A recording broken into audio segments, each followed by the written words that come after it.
What you know about me? Seen it all, heard it all. Oh, what you know about me? I done it all, just want it all. Oh, what you know about me? I seen it all, heard it all. Oh, what you know about me? Oh, what you know about me? Oh, what you know about me?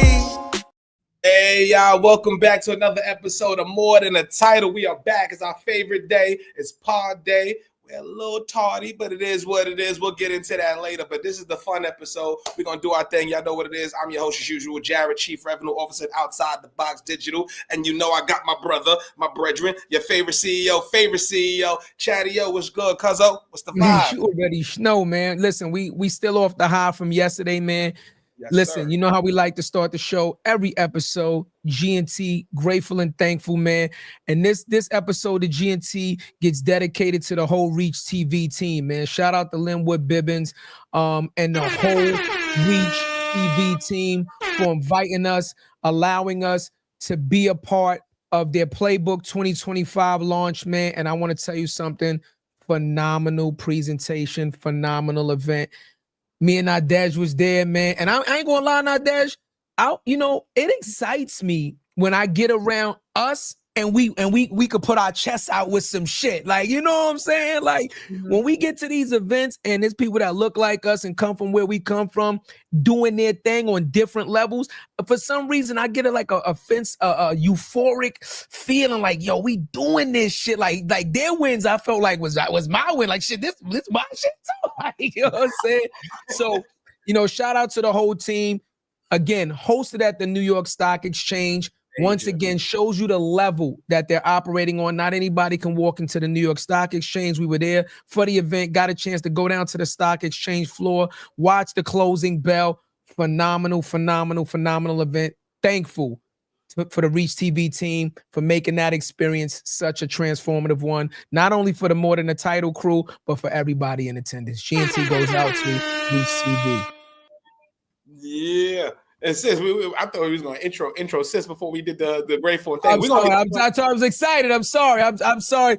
Ladies and gentlemen, see, this is what happens when you get overly excited. I'm sorry. You know what I'm saying? But, listen, I was told yesterday more than once that we have now the balance, okay? I was told yesterday more than once that I'm going to introduce her as the balance because that's what everybody was calling her, the balance to the More Than a Title podcast. Our sister, Nadège. You understand? New co-host of More Than a Title. You know what I mean? AKA the balance. Yes, I definitely think I am the balance of this group. I'm so excited to be here. Yesterday absolutely was amazing. It was great to hear, what Reach TV is doing for not just, the culture, but for the community. They are doing so much, philanthropic work as well behind the scenes. Like, y'all really should see how much they're putting into making this a success for not just a small group, but for everybody. That shit was dope, man. So what is one takeaway? What's one thing that inspired y'all? Because I wasn't there. So tell man. What was one thing that stood out? For me, like the importance of telling your story, especially like all the athletes that were there talking about, where they started from and how they got to where they are. Like, that's what we talk about, being more than the title. So it was very, very powerful to hear all their stories and the importance of sharing yours. That's a fact, though. It was good with you, Cole. What you thought? I want to say, for me, it was perseverance, right? Perseverance. Every time we go to events and you sit there and you listen, you learn something. And I didn't know that Reach TV was started 9 years ago. 9 years ago. So once again, right, this is not an overnight success. This is something that he thought of, came up with the envision for, went and got the right pieces to the puzzle with different people, went and got the best people, right? Went and got the best people for those positions. And, continue to grind and elevate and listen to input and evolve this thing into what it is today. Once again, a testament to stay with the journey, stay with your path, stay with your passion, and you will succeed. That's my takeaway from that. Real, can't have you can't have the rain. We can't have the rainbow without the rain, bro. So all them good hires that he got to, it had how many iterations of that was. Right. How many times he could have quit. Like, I don't know if y'all saw the video. He just put something out on Instagram that was fire. He was like, yo, I grew up across the water from the New York Stock Exchange. He said he could see it every day. He said, yo, I'm going to make sure I'm there. And it's something about putting action behind the words, man, to make some shit like that happen, yo.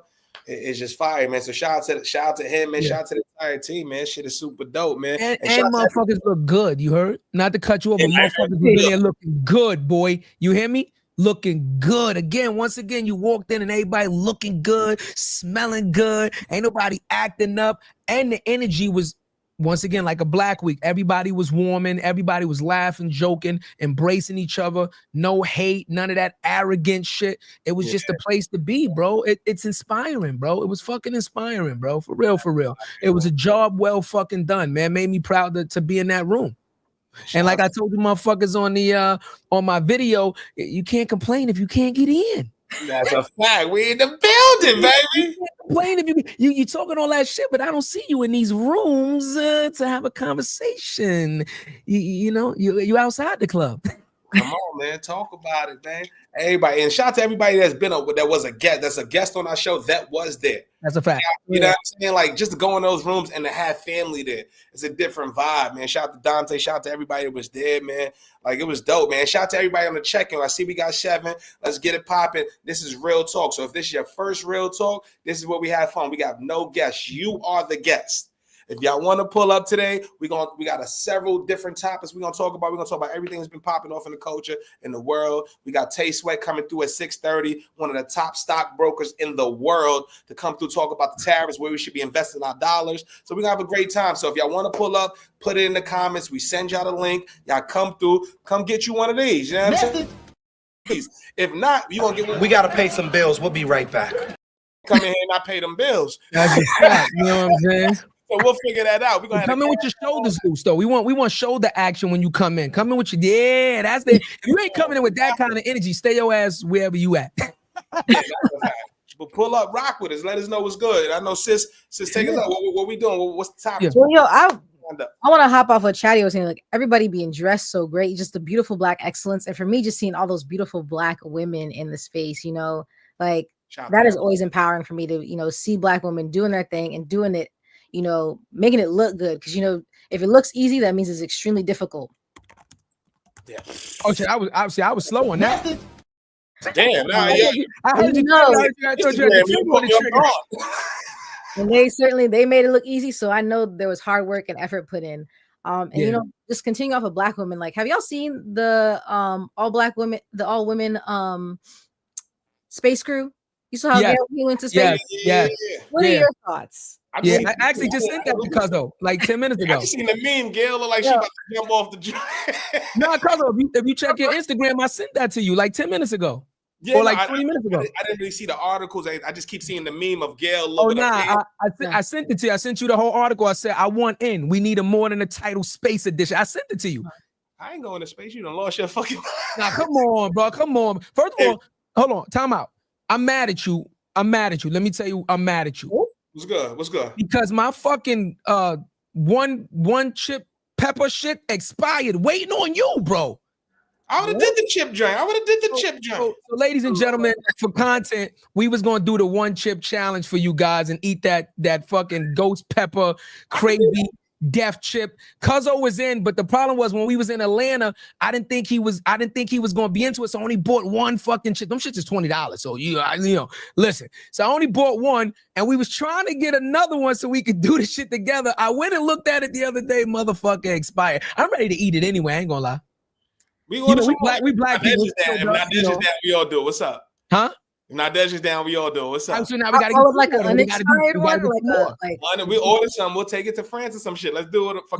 There it is, ladies and gentlemen. The one chip challenge more than a time. Do it in France. We're gonna do it in France. Can we import that? I don't know. We'll have to send it as a snack. I think you can take it in the bag as long. Okay, we're gonna figure that out. It's not alive. You're gonna be crying on Inkwell Beach. Yeah. You got my face like this. Now Dad's gonna be like this. Not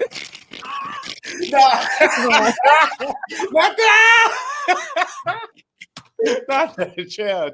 Put some respect. I actually like spicy. Now, Dad, it's okay. You can cry in front of your brothers. You can cry in front of us. That's a fact, though. I ain't say I wasn't gonna. I'm not afraid to cry. I'm just saying I don't think I think I'll last longer than y'all. That's all I'm saying. I like spicy. Oh, is that the to grab milk? You're too caliente, my friend. You came in too hot. Hold on. You came in way too hot. Okay. What's up with that, my friend? Yo, that's crazy. In a world where Nadège has issued a challenge, draw your guns. Use your weapon wisely. Take three paces. I feel like I have to start doing this. Yes, take 3 paces. Oh, whoa. 3 paces? On combat here. What happened? Like, Oh. What happened? Like you go. Who's that for? Who's that for? Because you out here like it was the back and forth. With I was like, I'm ready to start. I'm a character from the video game. Like, choose they're your protecting you from YouTube. You They say will that right now. Put the sound and say, choose your character. Let me. Oh, It was the real most- quick, Cuzzo. Let me Good. show you how impactful the show is. Let me show you how impactful the show is. Talk to me. So while they were doing their presentation on stage, right? Uh-huh. They said a couple of fucking choice pieces that people were looking at us like, nigga, where's the button? And then after the show, Dante and them was like, I know you wish you had that pause button because nigga, we was looking for you. They said a couple things that we was like, more than the titles here. Where's the pause? We was expecting the meme to come up on the screen like, whoa. That's good. That goes to show you how impactful the show is, that they was expecting the meme and shit to come across the presentation screen when they said a couple choice things that was not in line with the proper tone and the proper verbiage of how you should be expressing yourself on stage. Yo, that's good. You think about you can't. I don't know if somebody that can see that's seen our show and see message and don't think of us. Yeah. Like real talk. Like talk about branding. I can't wait till we gonna get the weigh-ins on, man. We're putting that in the air. We're gonna get the weigh-ins on. Manifesting it. Man, not only so let's manifest it all the way. Yeah. We get a weigh-ins on this show. When we get a weigh-ins on this show, we will have them create a meme specifically for us, original, more than the title exclusive meme. We're gonna get the weigh-in, one of them. That's a fact. That's a fact. We gonna manifest that. Y'all said something before we get into the topics though. Y'all said something about we talking about the crying. When is one moment of success where y'all feel like y'all gonna cry? I'm curious. I just want to talk about it. Like, I ain't gonna cry. I'm going out to France. I'm gonna bust a motherfucking tear. I don't know when. I don't know when. I don't know how. As long as we got the camera on you, it's all content. I want to see you cry. You ain't like what's one moment that you be like, all right, nah, I can't believe it. Like I gotta cry. What's that moment for y'all? I don't know. I You just thought about that?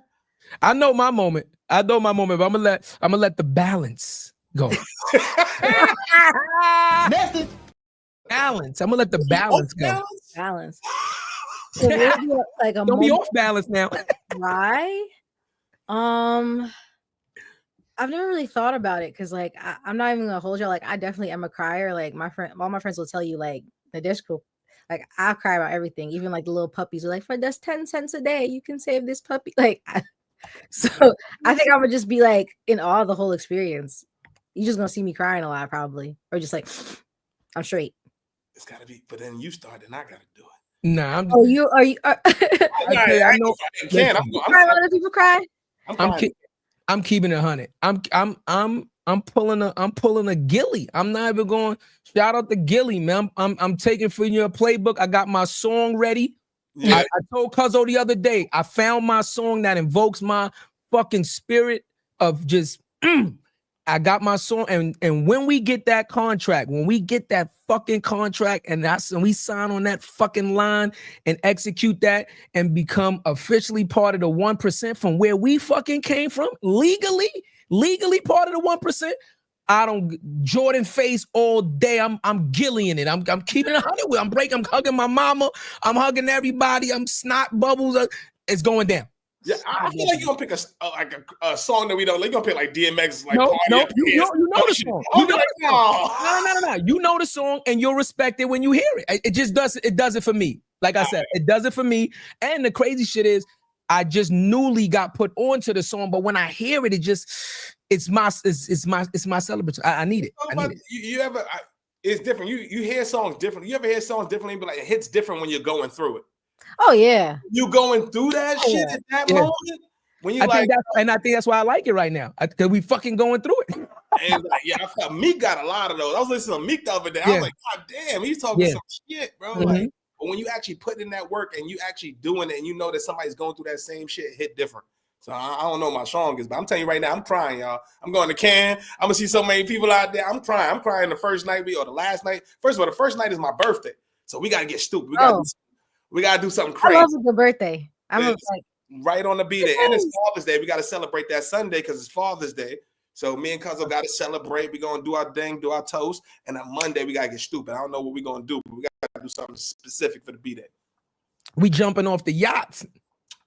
I'll do that. If you do it, I'll do it. I'm dead ass. Off the you already know. We off the top deck though, not off the regular shit. Hell no. We got a pod on Tuesday, nigga. Oh, my nigga, you I ain't get the big stage to be crippled, be over there in the wheelchair. You can swim, right? So it's the Amalfi Coast, nigga. That water crystal, you can see right through it. You ain't no rocks there. Nigga, if you jump from the top deck, it should hit like concrete. Nah, you just go in. You just gotta go somewhere that's deep enough. Because if you jump off the top deck, you're not gonna go past 10, 12 feet. That's not that bad. No, but I'm saying that's like 40 feet in the air jump. When you hit that wave, that shit gonna nigga. The divers. Just I ain't straight now. How the fuck I'm gonna be straight then? The fuck is y'all talking about? Homie, don't play that. I'm on 3 dindus. I ain't straight now. He said I'm telling you, man. Like we gotta do it, man. Gotta do something crazy, man. Like let's do it, man. Fuck it. I will record all of it for all of our viewers out there. We got to do it, man. So sis, take us. This is our shit. So this is where. Okay, so back to our amazing women who went up into space. Thoughts about space travel? Because I have my thoughts on this on it. But what do you think? Like, I didn't get to see it. Lead it off. I didn't get to see it. Like, okay, so Jeff Bezos. What is it called? It's Is it space? It's not SpaceX. It's something else. Blue Origin. Yeah. So Blue Origin sent an entire female crew up into space. Yeah, I really want to know what your thoughts about space travel, like for it, against it. I think that was a very risky play, not knowing the details of it. Mm-hmm. God forbid if something would have happened on that Blue Origin flight, that would have destroyed the entire company. Okay. That's what I'm thinking just right off the bat. Yeah, but I mean, you got to risk it for the biscuit. And like message. I'm a motherfucker. I'm a Trekkie motherfucker. Like I've been waiting for this. I'm waiting for that shit that could beam me to another motherfucker. I'm ready for all that crazy shit. Nanu, man. Like Mork and Mindy shit. Like let's go, man. I'm a Trekkie. Like, yeah. I'm ready to go to another fucking planet. Like hold on. I get another planet. Take me to your leader.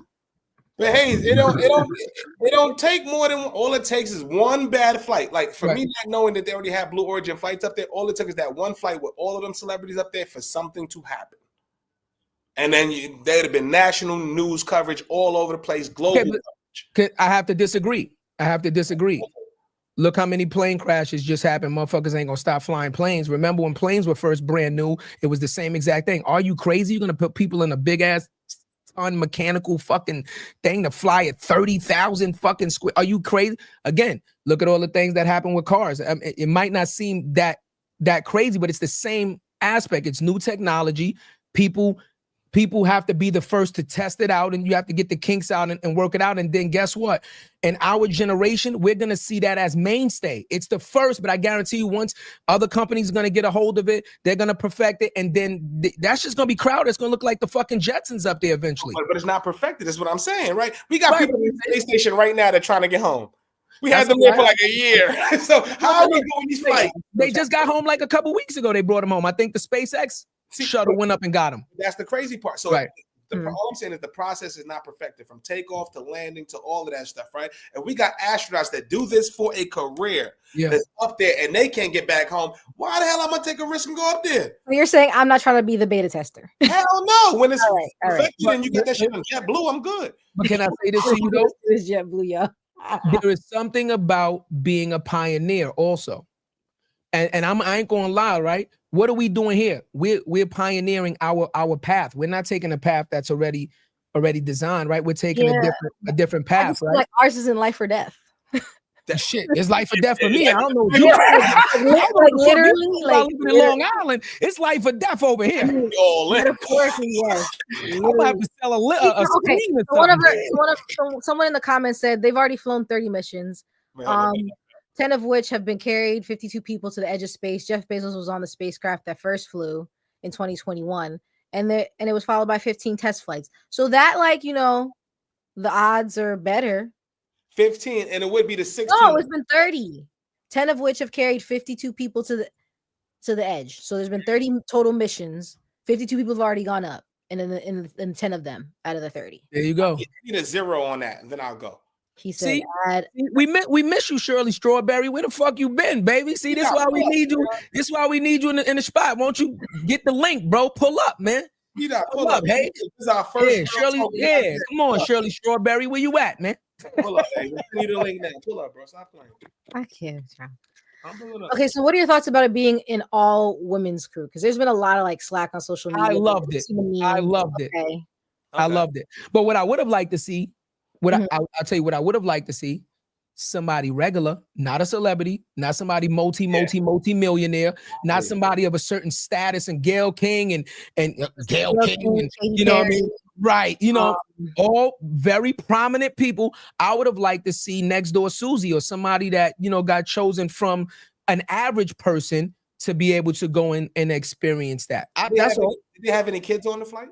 No. I don't think that would have been dope too, with a parent and a mother, or a mother and a child going up there to be the first child to take that flight. That'd have been dope.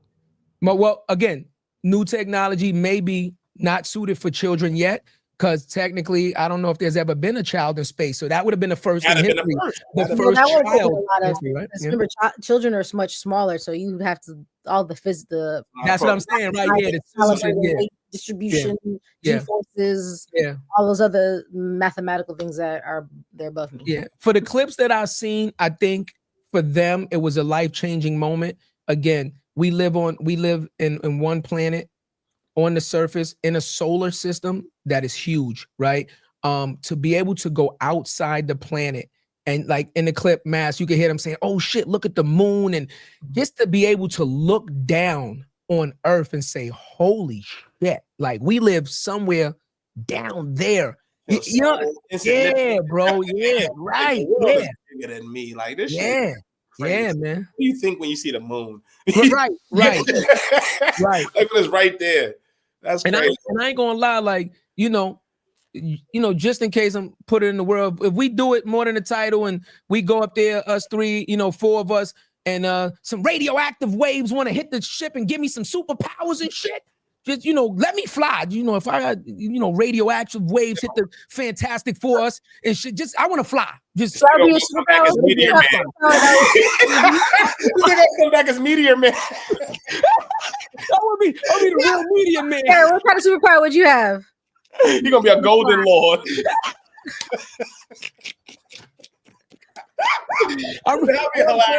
I'm telling you right now, I'm not wearing no fucking cape. I'm just gonna fly. I'm gonna have me a little pose that I fly, but I'm not wearing no fucking little ass cape and shit. But I like to fly.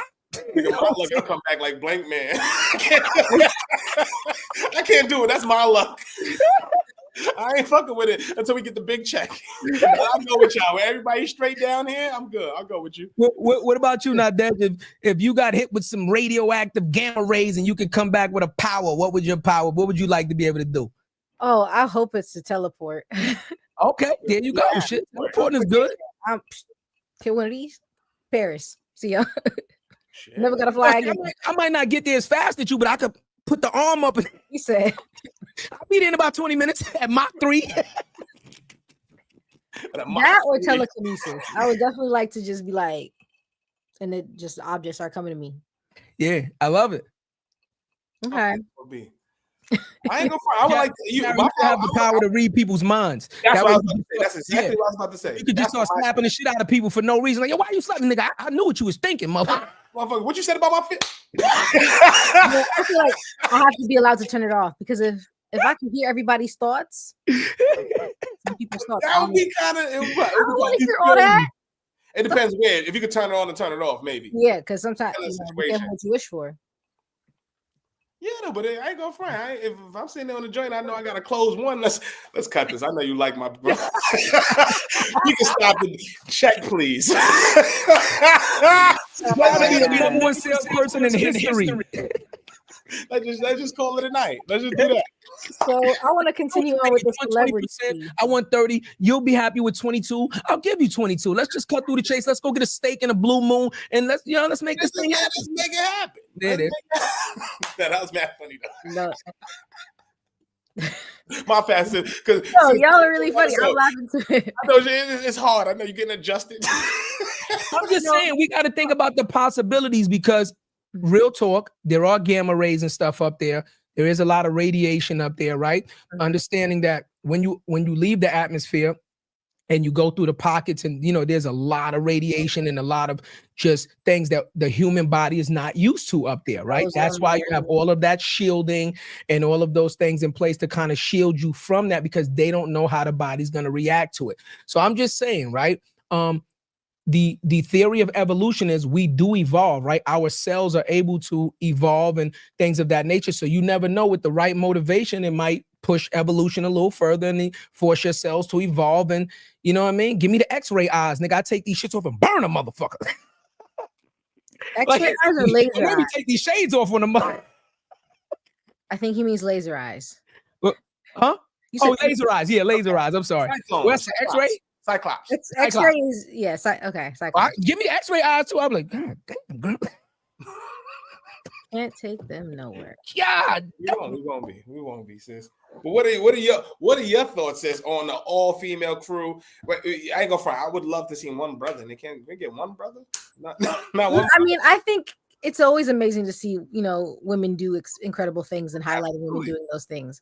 I think, did they need to go to space?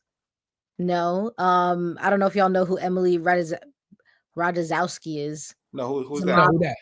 She's a model, and she just did a whole like Instagram live rant about like there's no like the amount of resources that were wasted. You know, carbon put into the air, all those fossil fuels used to send people up into space. When we could be using those resources, you know, help people who are currently down here. Why did her ass go?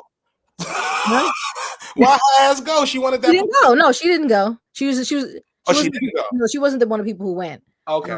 She just like was ranting about it. And I can understand her point of view because, like, I don't know. I feel like for me, I'm like bringing back the old rich people when they were trying to one up each other with all those giving money back to the community. That's why all these old fancy buildings you see are named after some sort of rich family because they were all trying to one up each other by bettering the community. Message. I need these rich people to start being like, well, I'm gonna fix homelessness and all the streets are gonna be named after me just to one up these other rich families. That's what I feel like rich people need to start doing because that's what they used to do. They get some glamour in that though. Sis, I can't name one rich person that's done something for the community. Or Rockefeller, what have they done for the community that's impacted our culture? That's what I'm saying. You haven't seen any of it, and then that's why we probably won't.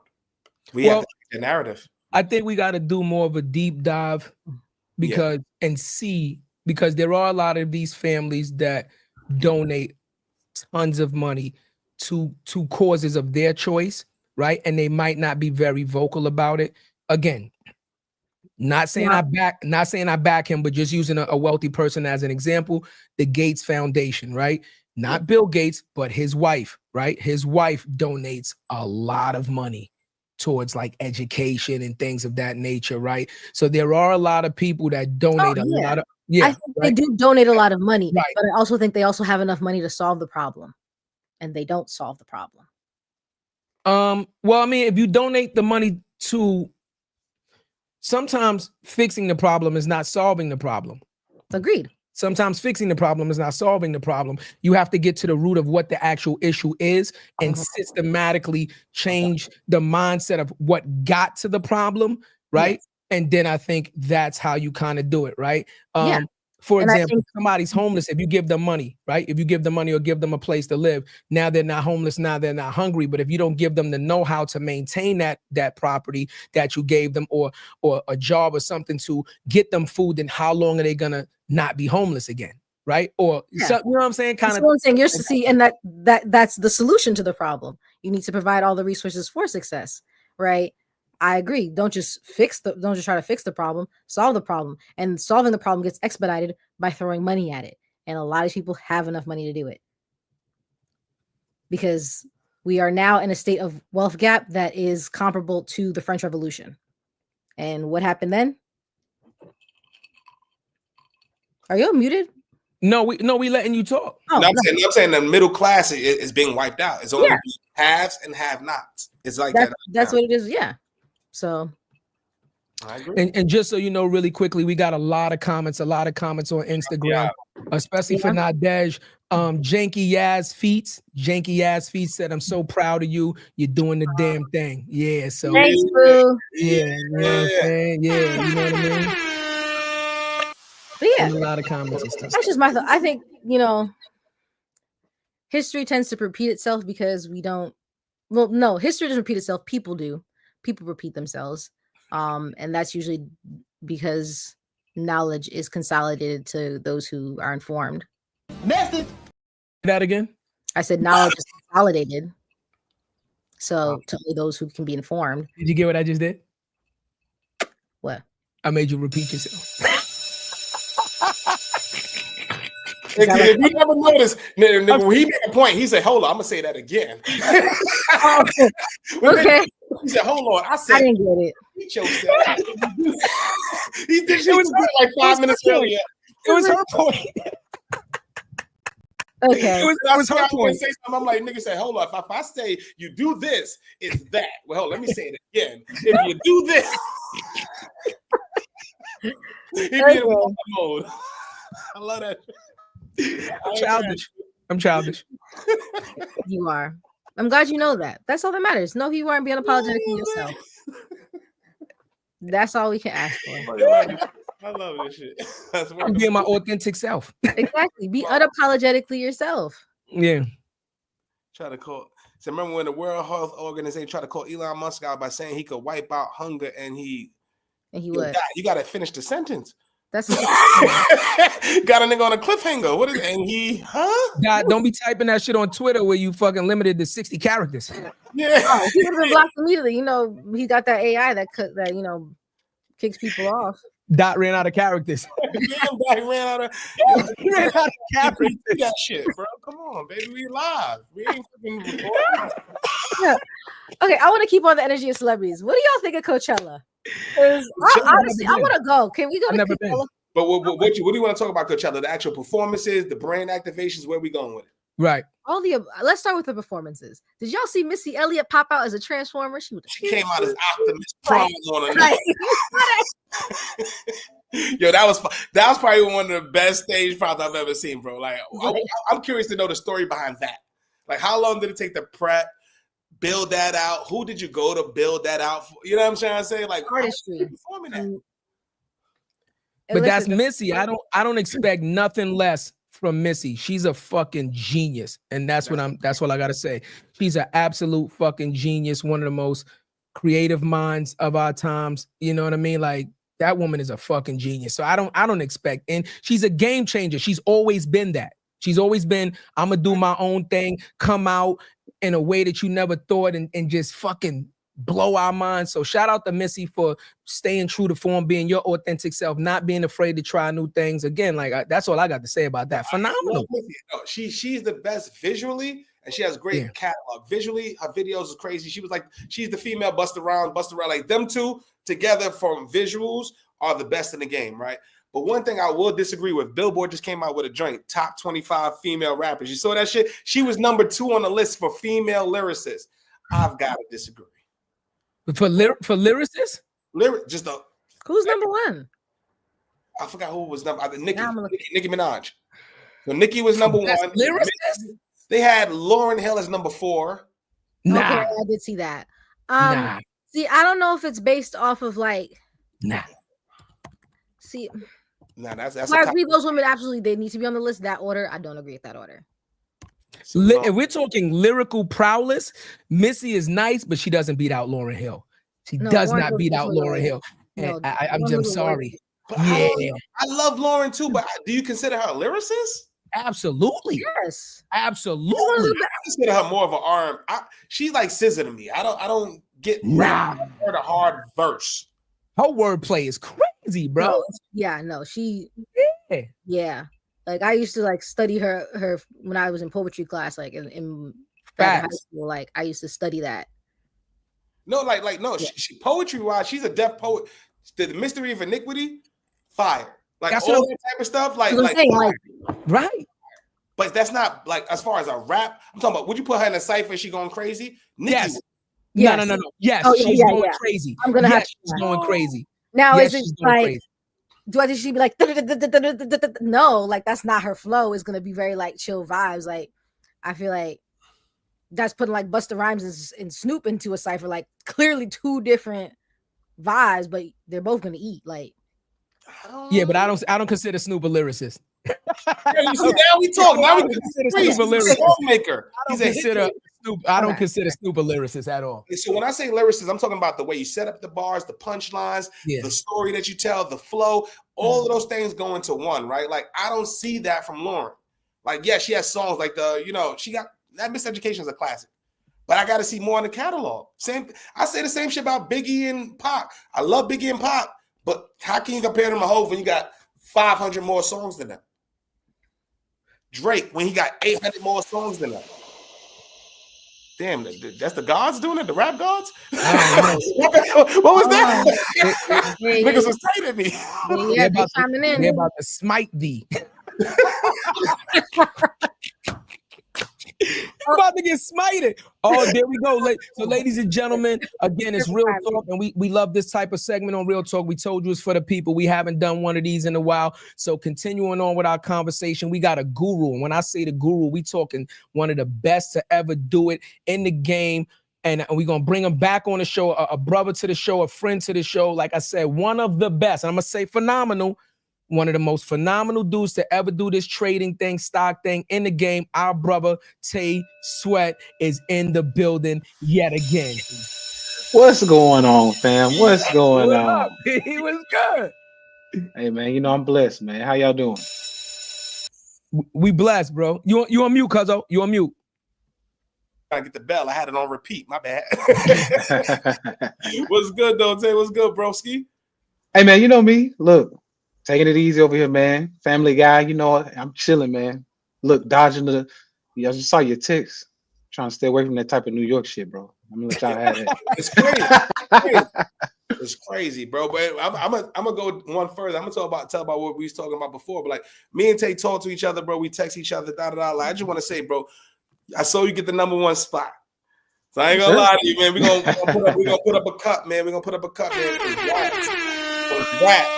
Can you please tell people what that entails, bro? You could say better than the eye can, man. Let the people know what that entails, man. We know that hard work that went into it, man. That's just crazy, bro. Like, please let them know. For sure, man. So this is a futures competition. It's a global competition. Since I've been doing this online thing, I said, look, you got a bunch of gurus out there that's trading, say they know what they know what they're doing. Everybody's good, of course. I said, look, let's do a competition.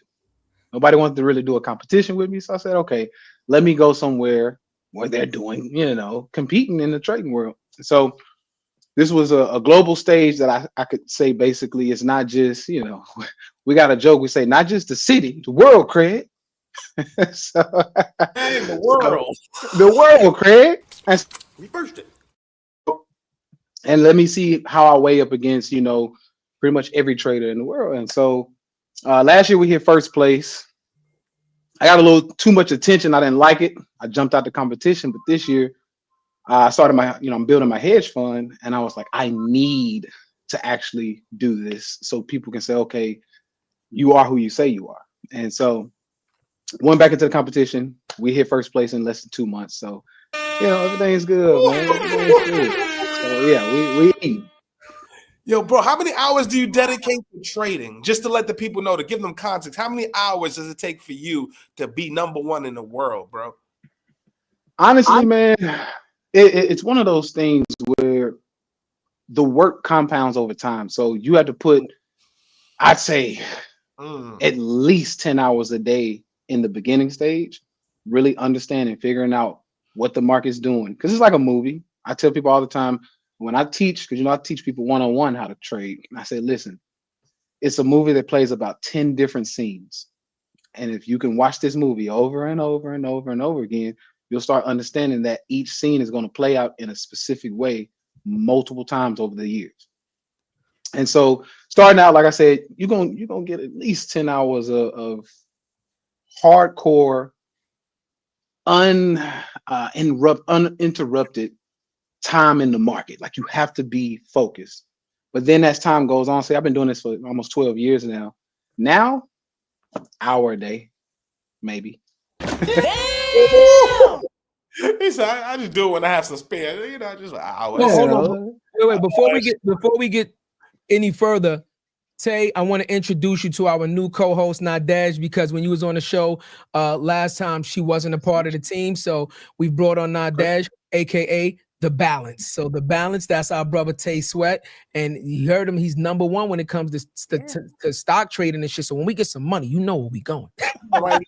You know where we going. We might have a more than a title personal class. You know what it is. To give you context too, sis, like my bro is in his class. So like 4 years ago, bro was like, yo, you gotta put some brown. I'm like, I'm like, nigga, I'm good. I'm doing this. Nigga, I'm focused on the pod, bro. I don't know what you're talking about right now. I got AMC, GameStop, a couple other things. I'm gonna let that shit pop. Boom, boom. And what's the odds of us meeting naturally, organically? Like coming on the show, building that relationship. We had bro on the show, the ones in this class. Shout out to my boy Mogul, man. His family, you know what I'm saying? The broski. Shout out to Mogul. Yeah, but this is what it is. So sis, if you want to ask questions, we know, bro. You want to take it away or whatever you want to do, man. I definitely want to know about these tariffs. I want to know about where to put this money at when I get it. and I'm ready to sell a spleen, Tay. Let me know if I can trade this spleen. I don't even need it no more, Tay. I'm gonna keep it 100 with you. I've been functioning okay. Go ahead and say how much is a spleen for? What kind of stocks I could get for a slightly used spleen on the market right now? See, look, now you talking black market. Look at that. 47, 43. But no, man, I think I heard you ask about tariffs. And honestly, man, I always caution people. I say, listen, the market is made up of people who buy before the news and people who buy after the news, right? Message. Don't buy solely because of what you're hearing in the news. You need to know a little bit more. If anything, I like to sell the news, is what we call it. We buy the rumor, we sell the news. So if he's talking about tariffs right now, and he's focusing on a few people or a few things that he's like, hey, we're going to put tariffs on this, that, and the third, I'm like, okay, whatever. Where's the real play? And so I'm looking behind the scenes to say, okay, if he's talking about cars and this and that, who is not being talked about, right? And so the tariff play, I'm gonna give y'all one, man. Personally, one of my favorites is Ford. He's talking about taxing everybody who brings car parts into the country or brings overall cars in the country, right? The person outside of Tesla, the people who pretty much do majority of their work over here as far as building the cars and sourcing the cars, Ford. And they pay a solid dividend. So while you wait on appreciation, they're gonna pay you what, 7% a year? Message.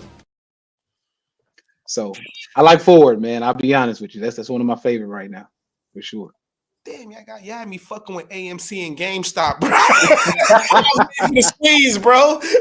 And I got my ass. I ain't gonna lie. I'll fuck with the Ford stock, but you can't catch me driving a Ford. And I know they got partnerships in other countries, but in other companies, but a lot of they shit, I just feel like, I know it's American made and but I just feel like when it comes to the amenities of what you're getting versus what you're paying, I think a lot of companies just beat them outright. Like, I'm not even going to lie to you. Like, and I've always felt that way since I was in the military. My brother bought and I'll give you a perfect example of that, Tay. My brother bought a SVT Cobra, 2002 brand new SVT Cobra, 47 fucking $1,000. And I'm like, you gonna buy that SVT Cobra? I'm gonna buy this. At the time when it was the Trans Am and the Firebird was still being made, right? With the LS1 short block engine. I'm like, I'm gonna get me a WS6 Trans Am T-tops. I got way more amenities than you, and I'm gonna fucking smoke that fucking junk. And we got on the highway, and I peeled the paint off that fuck, and I paid damn near $15,000 less, had more room, more speed, more amenities, and peeled the paint off that fucking SVT in like in a 1 mile. Like, come on, man. Like, so I just been impartial to Ford ever since. Like, you can keep them shits. No, I get it. And look, let me tell you something. Where I'm from, we used to say Ford stood for found on roadside dead. All right. And so so we didn't really drive Fords either. But one of the things I like to look at, once again, behind the scenes, when you get into the stock market, you have what we use or what we, in our culture use, the things we buy, and then you have what's being bought or purchased under the table or behind the scenes or pretty much in front of your eyes, you just don't pay attention to. So for example, go to any big city in the country. What cars do the police departments drive? Fords. There you go. Fords. Right. Yeah. And so I look at things like that because, and the reason why is because a lot of people are looking for the consumer, like us, the everyday consumer, the retail consumer. I want to see who is shopping with the government, right? Yeah. You feel me? So when I see stuff like that, I'm like, oh, you gonna pay the bill? Big dog government? Oh, I'm riding with that one then, because Tesla, although another big car company that is pretty much, I think they're almost 100% made in the US. You don't see police cars, you don't see public transit. You don't see that Tesla, not yet, at least. Yeah. But once again, what was the Jeezy? He said, Ford Taurus pull up, everybody run. That's a fact. You feel me? So that for me, I'm always looking at those things, right? And I like to, and the same thing I just did, I like to bring our culture to it and say, look, he been telling you, Ford Taurus pull up, everybody run. That's police. Okay, cool. Police departments, they're gonna shop with Ford. Why are we not over there? And so as they shop and they spend their money, we can make money off of them. Right. So that's just how to get down, man. That's just one little piece of it. He's going consecutive bars. NYPD just upgraded their fleet, and they're driving the new Mustang GT hatchback or hybrid. They're driving that. They just added, they had the Chargers also. The Chargers famous for police cars, but I know NYPD just added the Ford Mustang GT. I believe it's an SUV now. It's like a little hybrid SUV, and they've added that to the what you call it, to their fleet. Yes, sir. Yeah. I'm curious, like, what are some resources that like for like young people or anybody to use to like gain this knowledge? Because right, like you said, like not everything that people should be paying attention to is right there in front of them. Absolutely, that's a good question. It really depends. So there's a book that I read. It's called One Up on Wall Street. Peter Lynch. It's a really good book, and one of the things he talks about in that book is you don't need to necessarily go out and look for resources as far as what apps or what this. Just pay attention to what's in your space, right? And so when you go to a mall, let's just say, for example, because this is one of the stocks, one of my guys, we were looking into it and it took off. So you go into the mall, you go into any plaza that has all the restaurants, things like that. And you see that one restaurant where the door is open and then there's a line out the door, right? And it's all the way down the sidewalk. And you're like, man, what y'all selling drugs in there or something? Like, what's going on? We look at that and we go check the stock, right? And so one of those things that we do, and same thing with this book I was telling you about, is just pay attention to what's in front of you when you go out. If somewhere's always busy, they get money, right? And if they get money, their stock's about to go up if it's not already up. And so one of the places that we were doing is Chipotle was one. We made a lot of money off of Chipotle. But then I'm gonna test y'all real quick. There's a new Chipotle like concept that they're Mediterranean. What restaurant am I talking about? Everybody tends to go to this damn restaurant. It's Mediterranean. Mediterranean. God damn, they ain't got it in the Bronx. I was gonna say, yeah, up in New York, we be late. I'm not gonna hold you. We be late for I some know, shows up here. I know Dos Toros or something like that is out, but that's not That's not Mediterranean. Mediterranean. Yeah, that's what I'm saying. Yeah, that's Let me Mexican double too. check because they may not be in New York. Let me see. Okay. Let's see. Any major chain in New York makes headlines. We on top of it. It's Big Dave. It's Dave's Hot Chicken that's popping right now. There's a few other joints that's popping. The shout out to Big Dave, the cheesesteaks joint.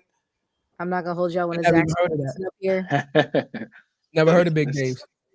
I didn't hear what you said, sis. I was gonna say when a Zaxby's makes it up here. Zaxby's? You like No. Zaxby's? I like Oh, yeah. Zaxby's. I haven't tried that, man. yeah. Really? I just seen the chicken and all that. It look bland. No, it's good. The It's good, Zaxby's okay. is bad because my cousin, she lives in Atlanta, so when she goes home and comes back up here, I'd be like, bring some Zax sauce back up. Because that really, I'm just, I like sauces, just dipping sauces are where it's at for me. I'm with it. I remember when Chick-fil-A was like, wait till we come to New York. But see, it's not the same as it like you got to, if you get it like in the South, like it's. Now I'm curious what the brand is, so I know what to invest in. What brand we talking about? Okay, so y'all don't have a kava up there? I'm showing y'all have a kava. Y'all have kava? Oh, okay, yes. I know what kava. Kava's been Kava? I've never really been in there. Okay. Kava, C-A-V-A. Yes. Never heard of them. I've actually seen it, but I've never. They have made their way to Long Island. Because they were huge when I lived in DC, so I figured they were somewhere up there, right? Because they were huge in DC. I loved kava, but they are kind of the new Chipotle. And the stock's going crazy. Yeah, it's going crazy. So when you go into a kava, line is usually out the door. Well, I'm gonna ask you a question though, because it got to be a downside to that. Because I'll give you an example. Cuzzo put me onto a restaurant that I absolutely fell in love with. Called them the other day, said, "Yo, they just opened up a new restaurant in the mall," and then found out they filed for bankruptcy, and every one of them is shut down. Stickies. Stickies. Best chicken you have in your life, bro. Stickies. Crazy. I hit Cuzzo like, yo, they just opened up I sent them the picture. Yo, they just opened up a brand new Stickies in Cross County. And he hit me 2 days later. Yo, all of them closed. Had me walk up to the door the other day when we seen one in Brooklyn. Was it Brooklyn, Cuzzo? Brooklyn. Seen the lights on. I'm like, yo, Cuzzo, I found one. Got to the door, closed. Wow. Damn. Wow. But Kava already, I've never heard of Kava, and they already IPO'd? Oh, yeah. Oh, yeah. Yeah, no, Going he's right. They're crazy. DC. Yeah, they're going crazy. So, yeah, Kava went, I'd say probably over the last maybe 4 or 5 months, they probably doubled. If Wow, my memory serves me correctly, they doubled in share price. So yeah, it's going crazy. Yeah. Yo, I don't think we ever asked you this. We probably all thinking the same. You don't have to tell us detail, but what's the illest play that you've had on the stock market? What's the illest play? Oh man, fucking went crazy. Like, what was the illest play? You ain't got to tell us how much you invested. Just tell us like the X return or something. Yeah, I'm pretty transparent with it because I feel like this was like a career, like my Michael Jordan moment. Micro strategy. It's heard of them shit, right? I told me to do micro strategy. Fuck. Yeah. Yep. So Mogul can vouch for me on this one because we've been talking about micro strategy since 2020, right? And so back, man, I'll tell you kind of the story how it went. I said, listen, y'all, I'm teaching, my people in the STB secure the bag. For those of y'all who don't know, that's what this is. And so I say, listen, y'all, there's this guy named Michael Saylor who owns this company called MicroStrategy, and he's buying Bitcoin in his company. Like literally, he's just buying it. And he was going crazy for a while. And I'm thinking his stock has to go up if he's going to buy all this Bitcoin. So people are like, oh man, you sure? I said, listen, let's go to the chart. Let's check it out. We went back to 1999, 2000, right? Back then, the stock during the dot-com bubble, or right before the bubble, it went up to $3,000, $4,000 almost, and it came down sharply, fell from 3,000 down to $100, and then it stayed at $100 for 20 years. I said, listen, y'all, we just got a signal that this stock is about to get back activated, and it's about to go aim for that same left. In the charts, they leave gaps, and gaps just signify buyers and sellers, right? And so 20 years of sellers were sitting up in that gap. Come pick me up, come pick me up, come pick me up. That's exactly how the market moves. Go get buyers, the buyers take you up to the sellers, and then they go back down to buyers, right? I said, listen, they're going to go up and get those sellers, and they're about to go get them soon. And so we got in at about 180, 170, 100, yeah, I'd say about 170, 180 bucks. And we held it for, it didn't take maybe 6 to 8 months. It shot up to $1,300 like that, right? And so when y'all saw me buy that, when y'all saw me buy,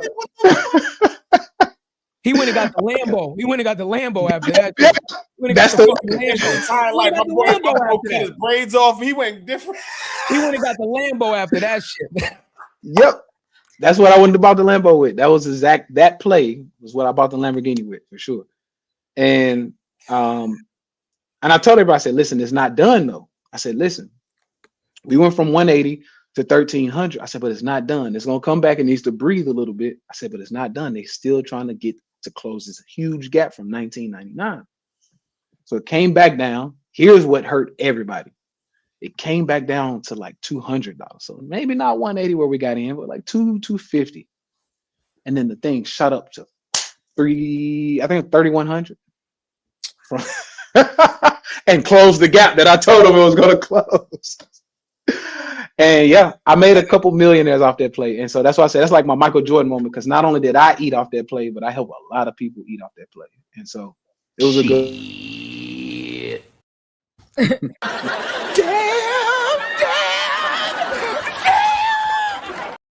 Why the fuck I ain't know you back then, Tay? Yeah, God, like damn it. I just know everything fucking Put the Jordan. bat signal up. Put the STB up For in the sky. real. Let us know. God damn, Tay. God, Yep. I'd have sold a kidney for that shit. Got two, take one. But you know what though? No, for the Here's average traders, though, bro. I'm curious, right? Mhm. Fucking Amazon stock ain't like that. So for how do you identify that is going to be the 3,100? Amazon, Google, they're not at 3,100, bro. So how do you identify these plays that's going to go to like that? Like I get the Bitcoin play, but it's got to be something extra. I feel like for sure. So that's where we talk about the 10 hours a day, you know, shooting in the gym, There you go. right? And so when I tell you there are maybe 10 scenes of the movie that are going to play out, I've seen that movie before, right? And so a lot of times you can see what a stock is doing. And I'll give you an example. And so I told you for 20 years, it's set at like $100, maybe 150. It just kept sitting in this area for 20 years, didn't move out of like a $150 range, right? And so I'm like, okay, why would this stock move now? Well, when a stock gets activated, you'll see it'll go 150, 150, 150, 180, 180, 180, 180, 180, 200, 200, 200, 3, 6, boom, come back down. It's like, oh, y'all starting to buy this thing. It's getting activated. And so buyers are starting to step in. And so when you start seeing this movement happen a lot of times, like I said, it's literally just visual. It's what, you know, it's being in the game and seeing it so much. It's like playing basketball, man. Like I said, if you ask Kobe or, you know, anybody who's played at the highest levels, how did you know the ball was going to go that way? Or how did you know to shoot that way before the buzzer? It's like, I've done it before. It's something you just see. And that's kind of what it is, man. This is my basketball, you know. That's why I say it's my Michael Jordan moment. So that's pretty much what it is, man. It's just understanding the visual movement, because a chart is what I look at when I'm looking at different stocks and where to buy. The chart is literally emotions in a visual representation, right? And so when I see a big green bar on my chart, that lets me know people are buying. And then if I see a big red bar after that, it was a bunch of people selling. Now, if I see green, red, green, smaller red, bigger green, I'm thinking, oh, people are getting real emotional about this. They're starting to buy it, right? So that right there, man. When to go. When to go. Yeah. I'm ready to go, son. Okay, I'm selling the chain tomorrow. That's Why about 7 I'm selling this fucking chain tomorrow. Who want to buy the Cuban? right. Hey man, yeah, look, I tell people all the time, I say, listen, it's worth it sometimes. So it's funny you say that. People will, I'm sure y'all even saw it. People will look at what they see on social media and they go, oh man, like, you know, Tay, he's been MIA, right? Because I haven't been really posting. I post every now and then now, but for a while, I went ghost. Well, similar to that same movie I told you that plays out over and over. I said, listen, there comes times where you're supposed to sell that Cuban.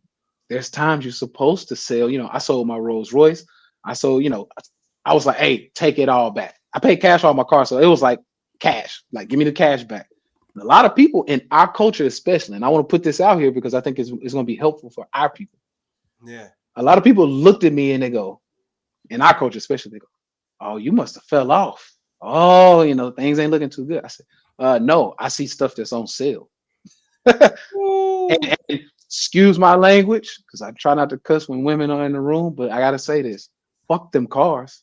Give me the money, right? Ooh. Give me the money.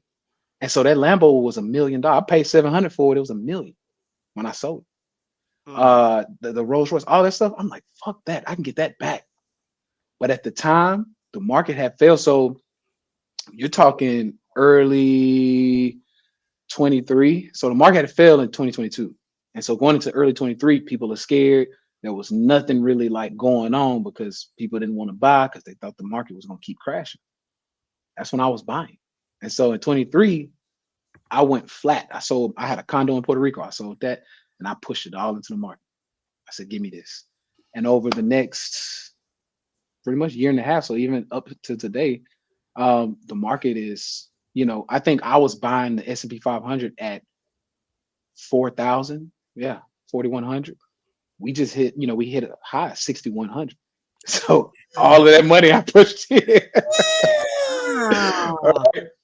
And so, yeah, I'm like, fuck them cars. And now, of course, you know, now I'm shopping. I'm like, all right, what we got? You know. Lamborghini dropped a new car. They got the side. We gotta pay some bills. We'll be right back. Revuelto. Nigga said, I'm going to give me a Revuelto now. Fuck it. Yes, sir. Yes, sir. I'm going to get a Revuelto now. You know what I'm saying? Like, you know, Lambo got the speedboat. 41 to 61. Wow. Yeah.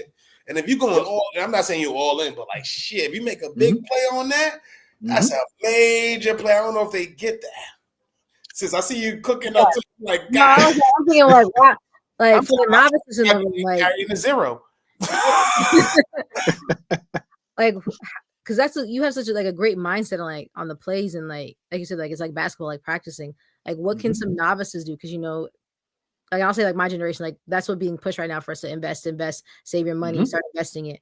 Like so where can they start? Like what can they start looking into to gain this knowledge and this information? Wait, before you say it, I'm gonna give you a layup. Okay? We gotta pay some bills. We'll be right back. Yeah. You go to secure For sure. And you know, there is a I guess you can say a shortcut. I don't like to use that word, but there's a shortcut you can take. A fast pass, right? There's a fast pass that you can take by basically learning from somebody who's already figured it out. One of the reasons why I went on, you know, and did the global competitions to say, hey, want to learn from the best trader in the world, right? That was one of my reasons, because now you have a proven system that someone else is showing, hey, this man knows what he's doing. But let's just cut all of that to the side and say, you want to do the bootstrap route and you want to say, you know what? I just want to start from the beginning. I don't want any outside help. Where do I start? There's two different places you can start. Number one, you can just get in there and start messing with stuff, right? And what I mean by that, you can download a simple app. Let's just say Robinhood. I like Robinhood for beginners. It's super easy, super, you know, user friendly. Put a couple hundred. I call it shoe money, right? At my level, we call it red bottom money. And so I tell people, hey, instead of going to get the new Jordans, put that $200, $300, $400 in the account and just start trading it. Now, I don't mean go into options, and this is where most beginners and people who start, they're trying to get rich super quick. They want to go from 1,000 to 100,000 in 100 hours, right? Message. So I always tell people, I say, look, take your time, understand the game, and understand that in this game, there are levels, just like any other game. So in basketball, you have Pee-wee, then you go up to, the next level where you're playing against maybe middle school, and then you go high school, and you go into the pros eventually.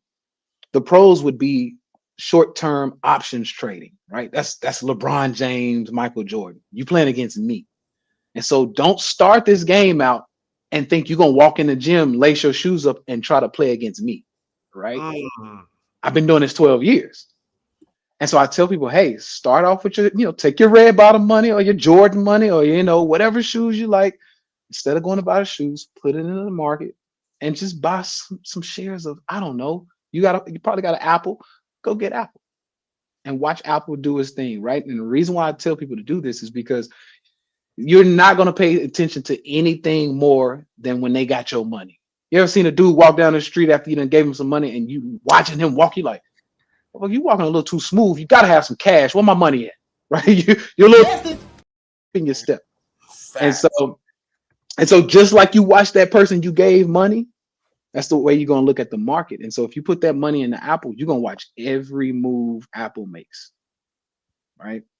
And so when you do that, you start to realize, and if you're like me, you start to realize there's patterns playing out over and over and over again.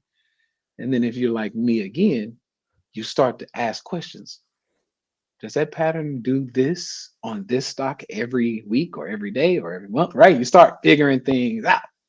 And that's how you eventually get really good at pattern recognition. And then you go back in, you collect the data, right?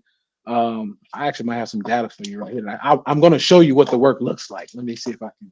Oh no, we gotta get him a horn. We going to period 4 or 5. Where we going? Where we going? Master class right now. So where we going? This is the real talk. He giving us the real. Stop playing. Ladies and gentlemen, once again, shown and proved more than a title. Our brother Tay Sweat is technically giving you a free masterclass, a fucking free masterclass right now. The #1 trader in the world. This is proven, right? So once again, you have no fucking excuse, right? If you got some money that you're looking to invest, stop that. You don't want to fucking work with people that look like you. This man is he's not the #1 trader in the Bronx or in his area in Brooklyn. He's the #1 trader in the world. And he didn't designate himself that, right? He went into a world competition and proved himself. So the same way champions in all these sports, they go against other champions and they get that trophy, he has now gotten that trophy. So you have absolutely no excuse to follow this man, at least get some information to what Secure the Bag looks like. Start the process. We're giving it to you for free 99. This is not for everybody. This is only for people serious about, once again, securing their future and building generational wealth for their family, right? This is a fucking have the link in the description. If you're serious about it, come through. We're going to have the link in the YouTube description. Facts. Sure. For sure. So yeah, that's what it's about, man.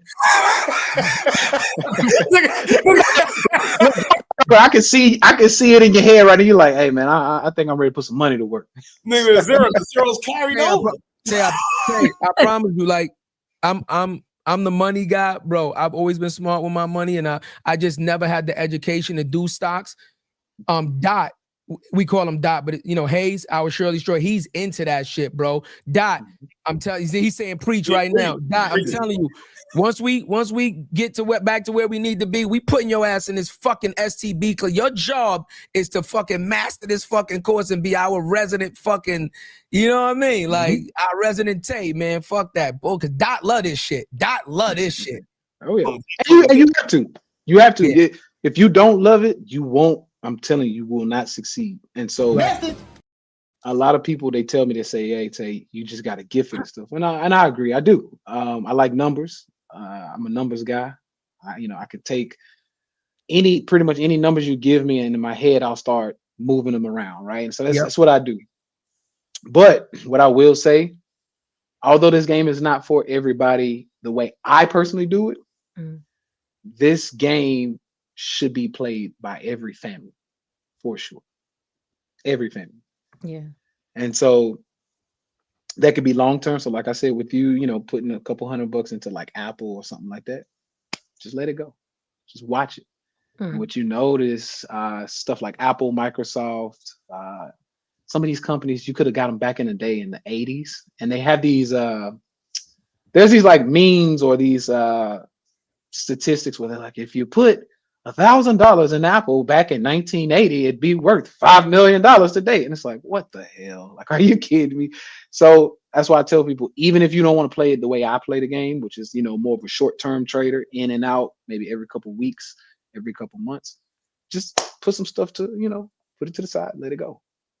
Especially in stuff that Apple ain't going bankrupt. Yeah, no, that's actually one of my friends, one of my high school friends, like her grandpa put some money in Coca-Cola back when he was like his birthday money. And now her and her friend, like, she don't have to work if she don't want to.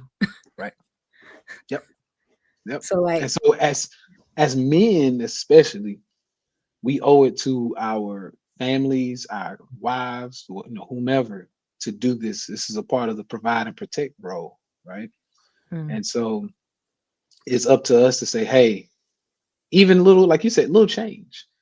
There's a guy actually who, he was a janitor, and he put $50 a week into the, you know, the market.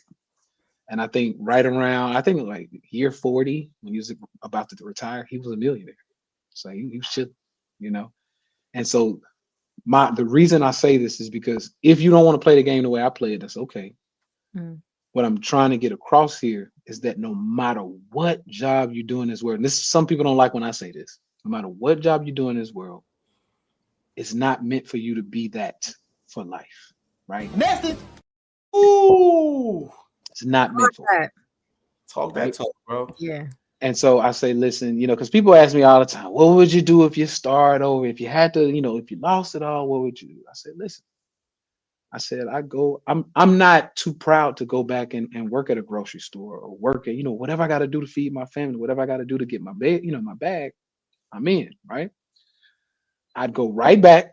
And if I went bottom of the barrel, I give y'all the same explanation I gave this person. I had to go bottom, square one. I'd literally go to you know, down south, we have Publix, right? A bunch of Publix or Kroger, things like that. I go to a Publix or a Kroger, something like that. I'd give me a job.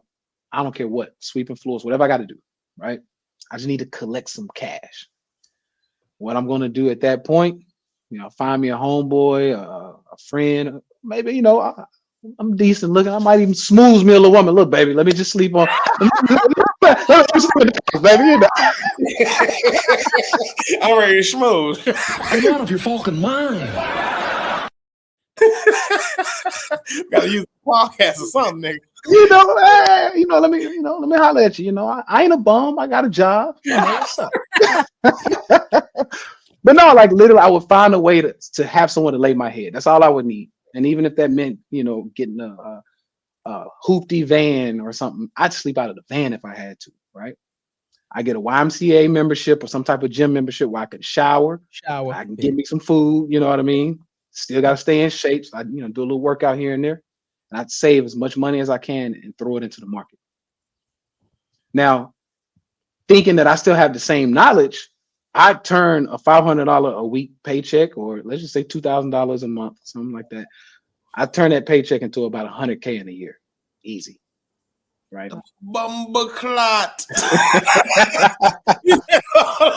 This motherfucker don't miss. No, he's fucking. Yo, bro. And Hayes asked the question. It was a good one. We had it up on the screen. I didn't want to interrupt you, bro. He said, Tay, I invest but scared of options. If I join, do you make it so I can just copy your play, or should I learn the trading options first? I know the basics. Like, how should he go about it? Yeah. So what I have everybody do is what I have a system I call PTP, is what we call it. Protect the principal, right? What is principal? Principal is the money you get for your hard work. So if you go, I don't give a fuck if you work at McDonald's, like I said, you work at, you know, grocery store, whatever. That's your principal. You got to protect it. You worked for that. Don't go put it in an option and let it evaporate, right? And so the way we play is we say, hey, if I'm going to go earn this money using my sweat equity or my time, I'm going to put that into something that's a little tougher to lose. I'm going to go get equity into something, Apple, Microsoft, whatever. And so what I would have you do, and what we do, this is literally what we do. We trade shares first. And then what we do is, let's say you have a principal of $1,000. You start trading and, you start feeling yourself. You get a little, you're like, okay, I got the hang of it.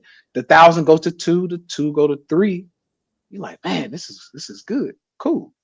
Well, you started with 1,000, you're at 3, take 500 and put it in options because that's not your money. That's what we call house money. Yeah. And so I'm okay with you trading house money with the option, but you're going to keep your principal in the shares, in the equity, right? And so we just keep trading shares with the equity that you've earned. And so if you're scared of options, you play it in a way, because one of the biggest things in this market is fear and greed. That's it. And so if you're scared, like getting scared will paralyze you. And I'm not sure if any of y'all have been like super scared or in a situation where you're like, and you can't move. That's what happens in the market. You get a certain amount of money in the market. Let's say you put like too much money. 10K is all you got. You put 8,000 in an option. You see that option go from 8K down to like 2, freeze up. Literally, you freeze like, I don't know what to do. Sell. I'm frozen. That GameStop and AMC fucked me up. Yep. And so it freezes you. And so I always tell people, I say, well, the number one reason you get frozen is because you're playing with a certain amount of money that's a little scary. It's a little terrifying, right? And so if you only had $8,000, you wouldn't go spend that 8,000 on some shoes or a car, or maybe you do it on a car, but you wouldn't spend it on something that was kind of stupid, right? Like shoes. And so that's the same thing. You wouldn't put all of that in the market either, which is why I say spend your red bottom money or your Jordan money or whatever it is you buy, because you are about to lose that money. You're going to give it away anyway. Yeah, maybe you won't be fly walking down the street in your new kicks, but you got some investments on the board now, right? And you're not afraid to lose that money because you were about to give it away anyway. Message. That's the number one way to do it, is to take the fear off the board by playing with a small amount of money, so small that if you lose it, it's like, I don't want to lose that, but I can get that back. But I just wanted to piggyback on that. I feel like the fear comes because you had that big opportunity where you lost something big. What was that big loss for you, bro, in the market, and where you learned the most? You know what I'm saying? What was the biggest lesson from you from whatever that option was or whatever that stock was? So Google. So I was shorting Google. In this market, you're going to get pretty much once a year at least. You're going to get this overly confidence. You're going to get too confident to the point you're like, I've been doing this. I know this, man. Short Google. I put 1.1 million in Google puts. I only went out to 6 months though. That was my issue. And I watched 1.1 million evaporate. Shit. So yeah, that was one of my biggest losses, and actually one of my biggest lessons. And I tell everybody, I said, listen, in this game, you can either look at it as a loss or you can look at it as a lesson. And so everything over here is a lesson. What did you see to make you put 1.1 million against that? What didn't you see that made you lose the 1.1 million, right? And then based on what you didn't see, how can you make sure that you see that shit on the next play, right? What are the things you need to do? And so that's where, like I said, that's when you start writing down stuff. You start drawing out things. Okay, this is what I need to do. This is what happened. Okay, cool. Don't let that happen again. So these are the 5 things we'll do the next, before we enter the next position, before we enter the next put or the next call. We're going to go in and we're going to look for these 5 things. And then from there, you have a huge, we call it, school of hard knocks, right? Where it's like, I paid my tuition. That's what it was. And so that loss, first of all, it hurt twice, because the first time it hurt, losing 1.1 million hurt a lot. Of course, it's like shit. That's a lot of money, right? Went to Harvard. She shit me. Right? Now, the second time it punched me in my chest was when it actually went and hit my target 2 months after. 2 months. Yeah, that one. Yeah. What the is wrong with this guy? Am I kidding me? Or what? Yeah. And so, once again, what did you learn? Where did you go wrong? What could you've done better? What should you do better in the future? Right. And so all of those things come to mind, and you have to write it down. You have to go in, check it off. Okay, cool. Now on the next one you do, next, stock you find, go through that list. And you need to make sure you know exactly what you're doing so that doesn't happen again. Right. Because I like to look at the market. The reason why the market's not for everybody, let me say this. The market's not for everybody because the market is a financial and visual representation of life lessons that people fuck up on, right? What I mean by that is, if you get kicked in the chest in the stock market, you lose money, right? If you don't learn from that lesson, you lose more money. If you don't learn from that lesson, you lose more money until you probably get wiped out and you probably give up. Like, you know what, I'm done with this shit, right? And it's not for me. That's what a lot of people do. I type it mad hard. Like, I'm gonna write this down. Somebody, what are you? I don't know who it is, but somebody type it mad hard. That's not that. Oh, that's me. It's going crazy. It's like, taking notes. I like it. I'm taking notes. Sis, do that thing, shit. Okay. Man, fuck that. That's my money in front of me. What you think I'm gonna do? I love it. I love it. And so, yeah, I say, in life, you have lessons. Right? Now, fortunately, in regular life, if you don't learn a lesson, you just keep repeating the lesson and it get a little more intense each time, right? And so if you steal something and you didn't learn your lesson not to steal, you get a slap on the hand. Steal again, and you probably get a bigger, offense. You steal again, you get hit again. Even if it's not going to jail or whatever, it's a karmic law. And so you get smacked up by karma or whatever it may be, right? Well, that's why people in totality, most people don't do good in the market because they don't know how to learn their fucking lessons. That's the issue. And so when you get smacked up, a lot of people keep doing. I'll give you a great example. I put in my book. I got a book. I don't have it around. It's on my mantle in there. But I made a book. It's called FU Money, right? I wrote this book 3 years ago. And in FU Money, I talked about those life lessons we see play out now with our culture. For example, single mothers. And this is nothing against single mothers. I love you. I was raised by a single mother myself, right? But when I see single mothers who come to me, because I try to help a lot of single mothers, when they come to me and they say, Tay, I got 4 kids. I'm a single mother, yada. First question, I go, how many dads? 4. Okay. Now I gotta smack you up, lady. What in the fuck were you doing on number 2 and 3? 4. You shouldn't even got to 4. But what didn't you learn from number 1 that allowed you to get to 2, 3, and 4? Because if you're not figuring it out, you're gonna have 5, 6, and 7. Right? And so for me, yes, it's harsh, but I feel like our people we need a little, kick in the ass. Method. Hey, like, if you keep fucking up and the lesson in front of you, you're not learning it, then somebody got to smack you and say, wake up, look at that lesson, right?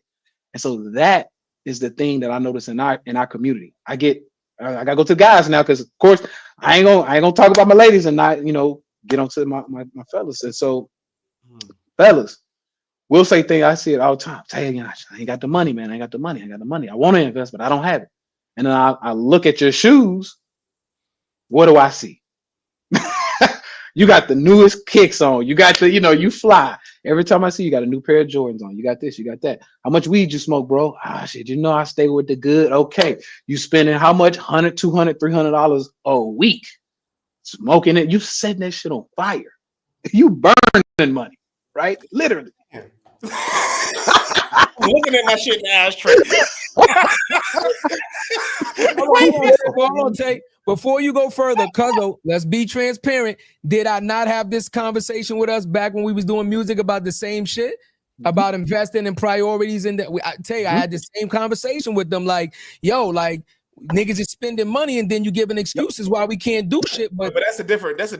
You can't do the music without the smoke, right? You want the product. The product comes from me having a zone and the energy. You want that energy, I need my smoke, right? It's like me saying whatever. Like, now I want to play basketball. I ain't got no shorts. You gonna have me go out there in sweats, nigga? No. I'm uniform. I'm saying the message is the same, though. The message is the same. Different playground. Yeah. Message is the same. I get both of the point of views. I'll say that I get both point of views for sure. What I would say to you, bro, you know, as far as, you know, I need to smoke. My first thing would be is, can we tie that smoke to somewhat? And it doesn't have to be a lot, because when you're starting out in the rap game, you ain't gonna make much money. Can we tie that into an investment that's paying off, right? That's right. And so I see a lot of guys who, these motherfuckers be trying to rap for about 10 years and they just setting it on fire, smoking. Before you know it, it's like, how much money have you made from this hobby of yours? It's like, I'm still grinding, yo. It's like, no, my boy, you losing. That's what's happening, right? And so there's a time period where your investment, whether it's time, smoke, whatever it is, there's a time period where that shit got to pay off. Like, something got to come in, right? If not, you might be wasting it. You might, you know, what Mr. Wonderful on Shark Tank, he said, you got to take this shit behind the barn and shoot it. It ain't working, right? And so a lot of times in our culture, man, we don't understand. We're not looking at those things, right? From it's small stuff, man, even down to I even say physical, like our time investments, right? One of the things I tell my guys when they're at the bottom, Tay, how'd you make it out? Because people don't know, bro. Like, I started from the bottom. Like, I lost everything in the 2008 crash. I moved back in with my mom. I was sleeping on the floor, right? Literally, like, that's how I got here. And once again, you know, I'm like, hey, man, I could do my thing if I wanted to. But women would, you know, they approach me, and I actually had one girl I was talking to at the time. She's like, you could, yeah, you do, you know, hook me up, and then you can drop me off at work and take my car and do this and that. And I looked at her. This is no bullshit. I looked at her. She said that. Oh. I looked at her. I said, you think I'm a fucking bum? Like, literally, I was like, I'm not driving your car. I'm not dropping you off at work. Matter of fact, we ain't even having, we ain't getting down no more. Like, I'm done. And I tell my fellas, I said, sex at the bottom is the worst thing you can do. Like, when you're at the bottom and you're trying to have sex, you getting your women and whatever, that's the worst thing you can do. Why? Because you have positive reinforcement for a fucked up situation. And so you at the bottom and you having sex. And so in your brain, you're like, life's great. Message. Nah, that was real. That was real. Yeah. And that's the thing. V said what she said. Dopamine. It's a dopamine response. And so when you're at the bottom and you giving yourself positive reinforcement at the bottom, you're constantly telling yourself the shit is actually cool here. And you find comfort in the fucking dirt. That's what I tell people. You find the comfort at the bottom. I said, so you got to make that shit as uncomfortable as possible. So once again, when people are like, why were you sleeping on your mom's floor? Because I wanted that shit to be uncomfortable. I could have bought a bed. I could have found, no, I'm on the floor, Ma. I got you. Right. At the same time, people are like, well, did she at least take care of you till you get back on your feet? Nope. I split the bills. I got you. This shit is uncomfortable. I'm splitting the bills and I'm sleeping on the floor. Cool. I got to get the fuck out of here because this is uncomfortable. Right. And so I just made it uncomfortable as possible. People are like, man, I'm struggling to, collect money and save up. Cool. Stop eating. Like, literally, I'm that crazy, bro. I'm like, no. Okay, cool. If I'm struggling financially, I eat a couple times a week. And so that was my fasting journey. I'm like, all right, shit, I was eating every 48 hours, sometimes every 72. I'd eat one meal every 72 hours. Still working out, still doing my thing, but I'm saving bread because remember I told you, I like numbers, right? And so what I'm doing in my head, I'm like, well, shit, how much does each meal cost me? And I'm like, shit, $10 a meal. If I eat 3 meals a day, that's $30 a day. I'm like, shit, well, if I could cut 2 of the meals, or if I could not eat every day, that's $30 a day I can save up and I can move $30 a day over here. And that's how I do it, right? And so I just everything was a calculation to me. And I'm like, okay, cool. No food for 72 hours, my boy. 48. And then if I ate consecutive days, it was like a treat. Like, what? You ate yesterday and you eating today? Oh, you must feel good. That's right. I feel good today.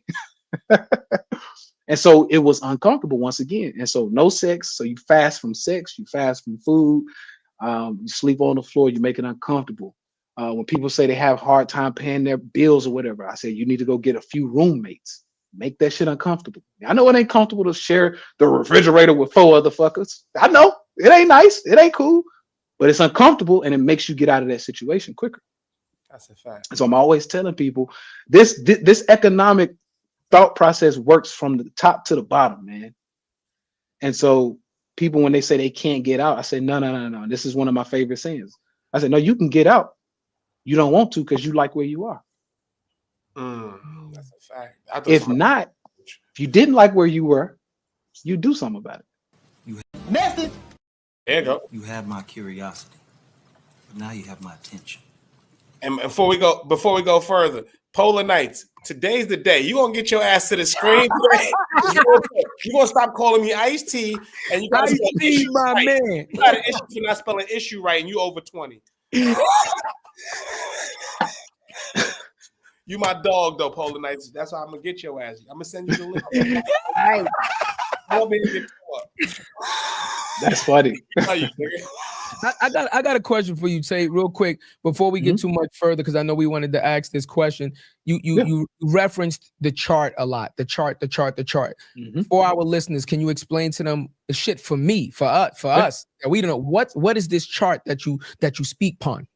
I'm saying, what just speak upon this chart? Please explain it to me. For sure. So every stock or public company has a chart that represents it, right? It's a stock chart or a company chart. And all the chart is a representation of price points, price action. And so when Apple goes from, let's say in one day, Apple goes from $150 to $180. Well, on the chart, that daily representation will be in a candle. We call it a candlestick, right? And that candle will move from 150 to 180 in one bar on the daily chart. And so if you're looking at daily movement, you're looking at daily bars, right? And so these bars will move up when it goes up, and they'll go green, and they'll move down and they'll go red when they fall, right? And so this chart gives you a representation of essentially the price action. Almost is a visual representation of also psychology of investors in Apple. What are people thinking about Apple? Show me the chart. If Apple goes straight down, visually speaking and emotionally speaking, people don't like Apple right now, right? Because it's falling. If I see a bunch of green candles going up, visually speaking and thinking about it psychologically, a lot of people in the market like Apple because it's showing me that it's going up, right? And so all I do is I say, okay, well, shit, now I don't trade like this, but I look at it and I go, a lot of people like this. Let me find areas to buy in when people start taking profit. How do I know people are taking profit? Because it'll go up, and then it'll pull back a little bit, right? That's when I get in, boom, and I go to the next level, right? And so that it's a pretty generalized way of explaining it. It can get a lot deeper, but that in itself is ultimately what when you're looking at a chart, you're looking at price action, you're looking at fear and greed, right? Are people getting greedy? I'll give you like the GameStop situation, right? When I see a stock go straight up, I ain't touching it. But the average person who knows nothing about this market or this world period that we play in, they'll see a stock go straight up and they're like, man, this thing can't fail. I should buy in. Get them the suckers right there, right? Yeah. Them the ones that get caught holding the bag. And so when a stock go from $10 to 100, and then you buy at 108, your risk is $100, right? Because it can go back down to where it came from. Easy, especially the quicker it happens, the quicker it can go back down, right? And so we don't play that game. We don't chase. That's why I tell people, and the reason why I say this, all right, I got another. I'm telling y'all, man, the market is very similar to real life. So watch this. people who look at stuff like games, I'm about to call you out too. I'm just letting you know. AMC fucked me up. I was listening to Keenan on y'all. I'm gonna call all y'all influencers out too. I'm gonna say this. How you do anything is how you do everything is one of my favorite sayings, right? I say this a lot. How you do anything is how you do everything. And so when I see someone, when they tell me they bought GameStop, AMC, I say, interesting. Well, you probably, if I'm, sure to guess this, you probably bought it when it was already doing this, right? It got your attention. You're like, oh, right? That is the very exact thing that happens in real life when you see a big booty girl walking down the street. Hey, excuse me, ma'am, right? You go over there, you run it because you chasing what look good, right? And I tell my guys all the time, I say, hey, you got to stop doing that shit because if you chase what look good in real life, that's how you trade. And so you see shit pop up and you chase that and you chase this and you chase that. And what happens? You get STDs in the market. You lose money. You have babies. It's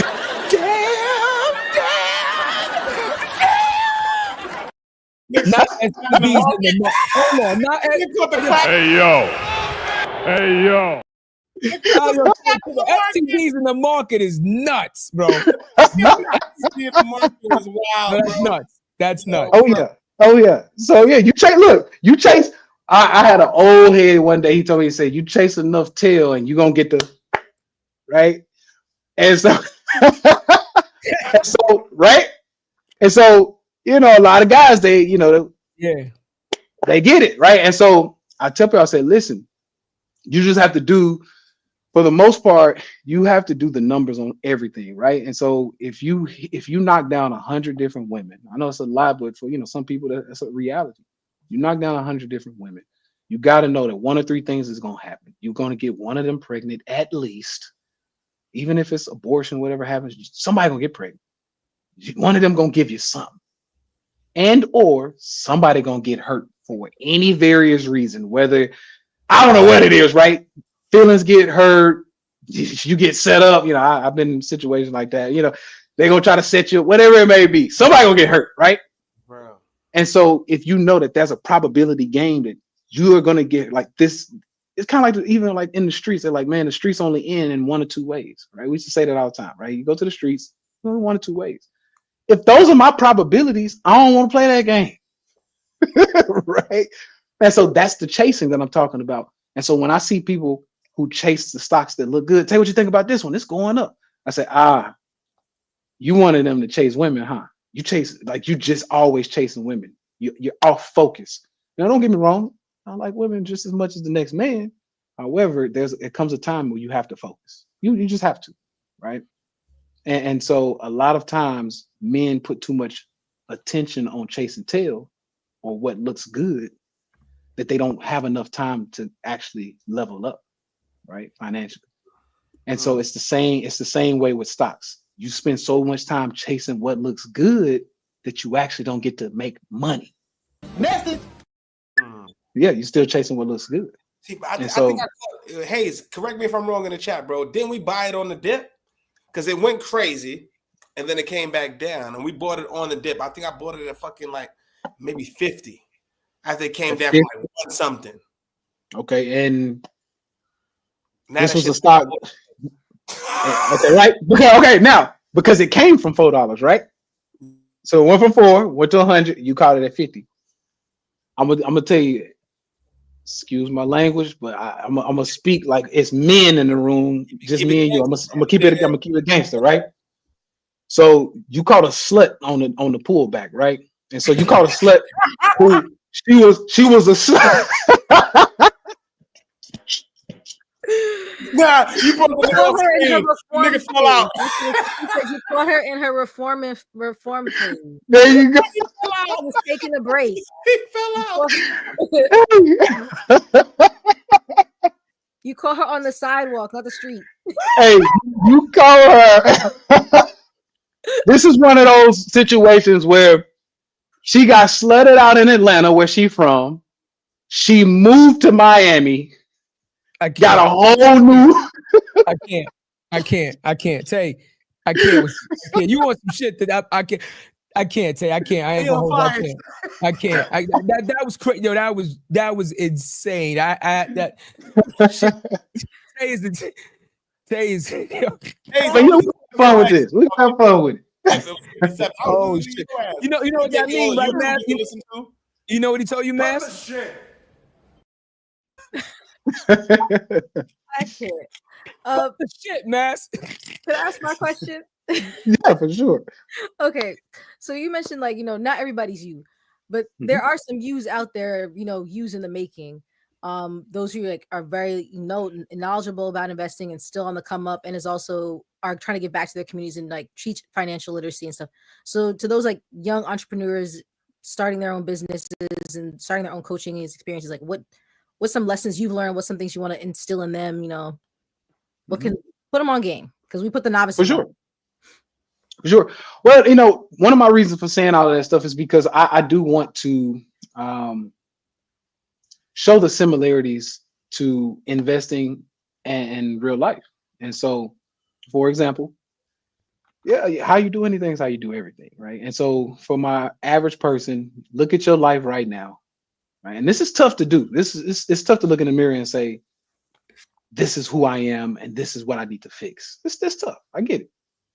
But if you can do that in real life, that's a step closer to being able to actually trade, or to not even trade, just to invest, period, right? Mm-hmm. Because and the reason why I say this, I like making those similarities. So let's just say if you have a hard time being patient, like your patience is horrible, right? And so you buy,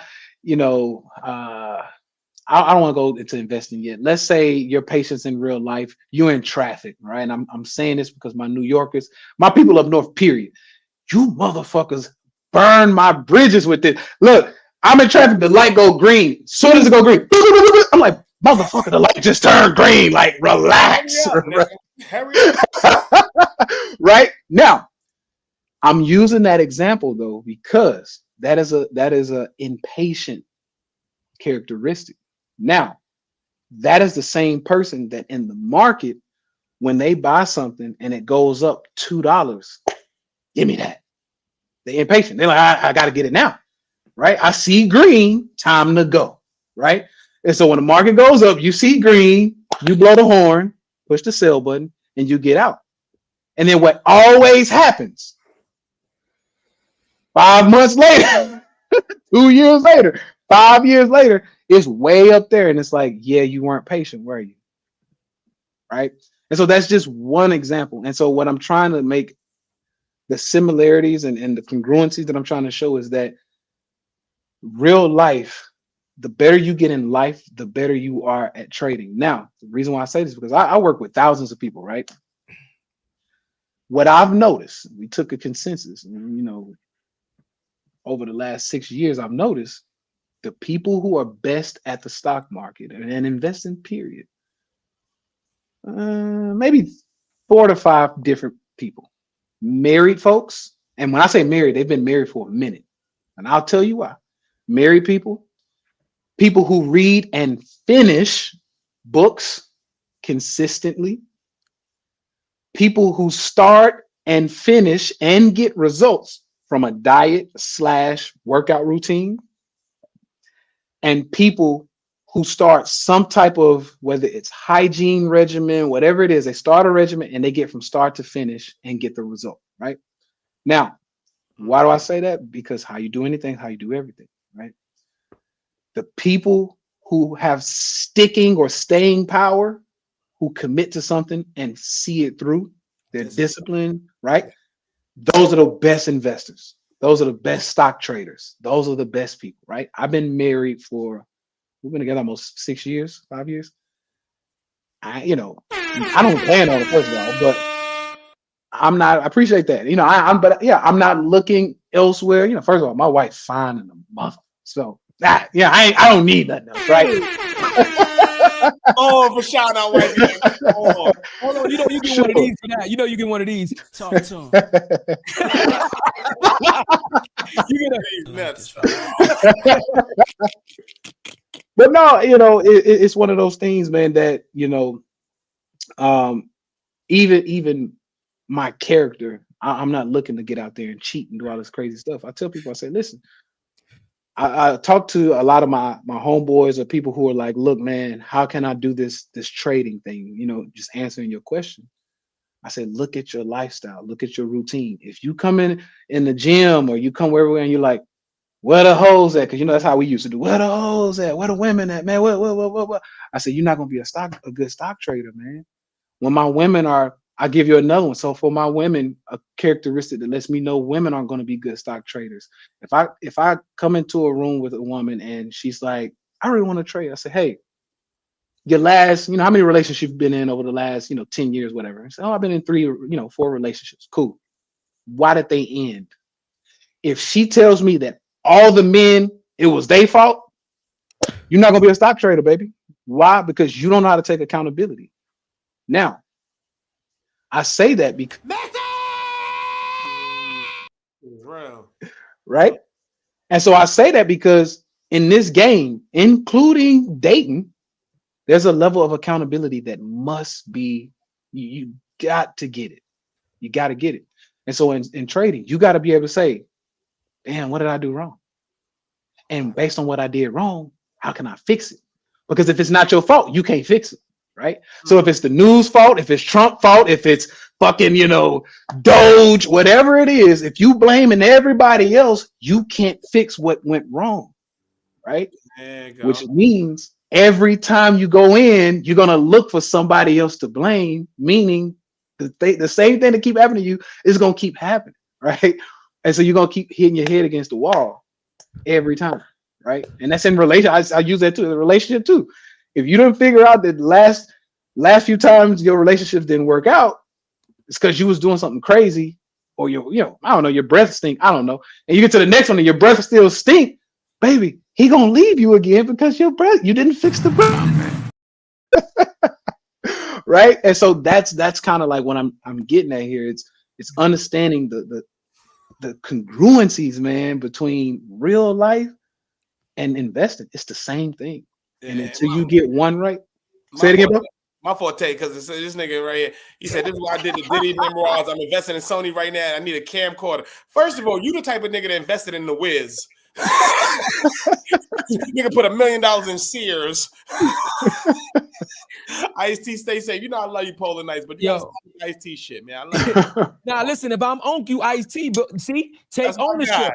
Take ownership, man. If I'm on you, Ice-T, man. You see, it came full circle. You was laughing and shit when they was calling me uncle on YouTube. You was fucking crying and shit. He be on every episode. So what? You do Ice-T. But Tay, I wanna say this to you. Is it possible to be both?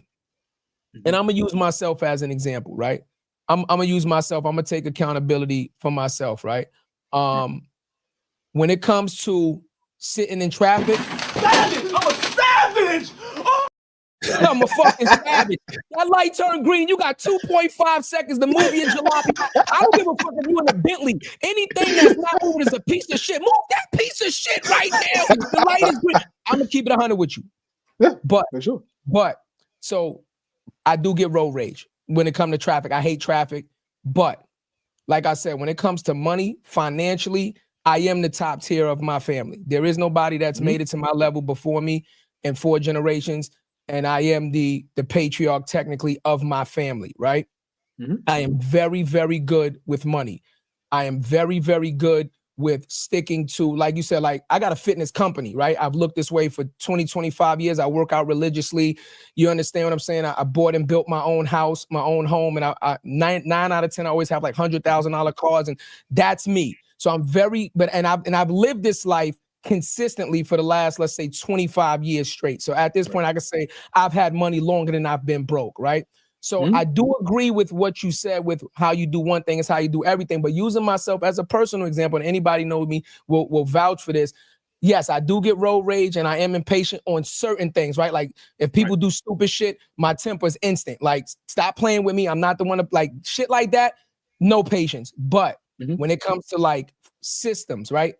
Cuz will be laughing all the time because like when our guests come up, I got notebooks, I write shit down. Like I'm meticulous like that. A lot of people laugh at me when I'm in the gym. I still write my routines down in the notebook. People be like, yo, it's apps for that. And I'm like, it's my system. It's how I learn. I like to write things down and see it visually.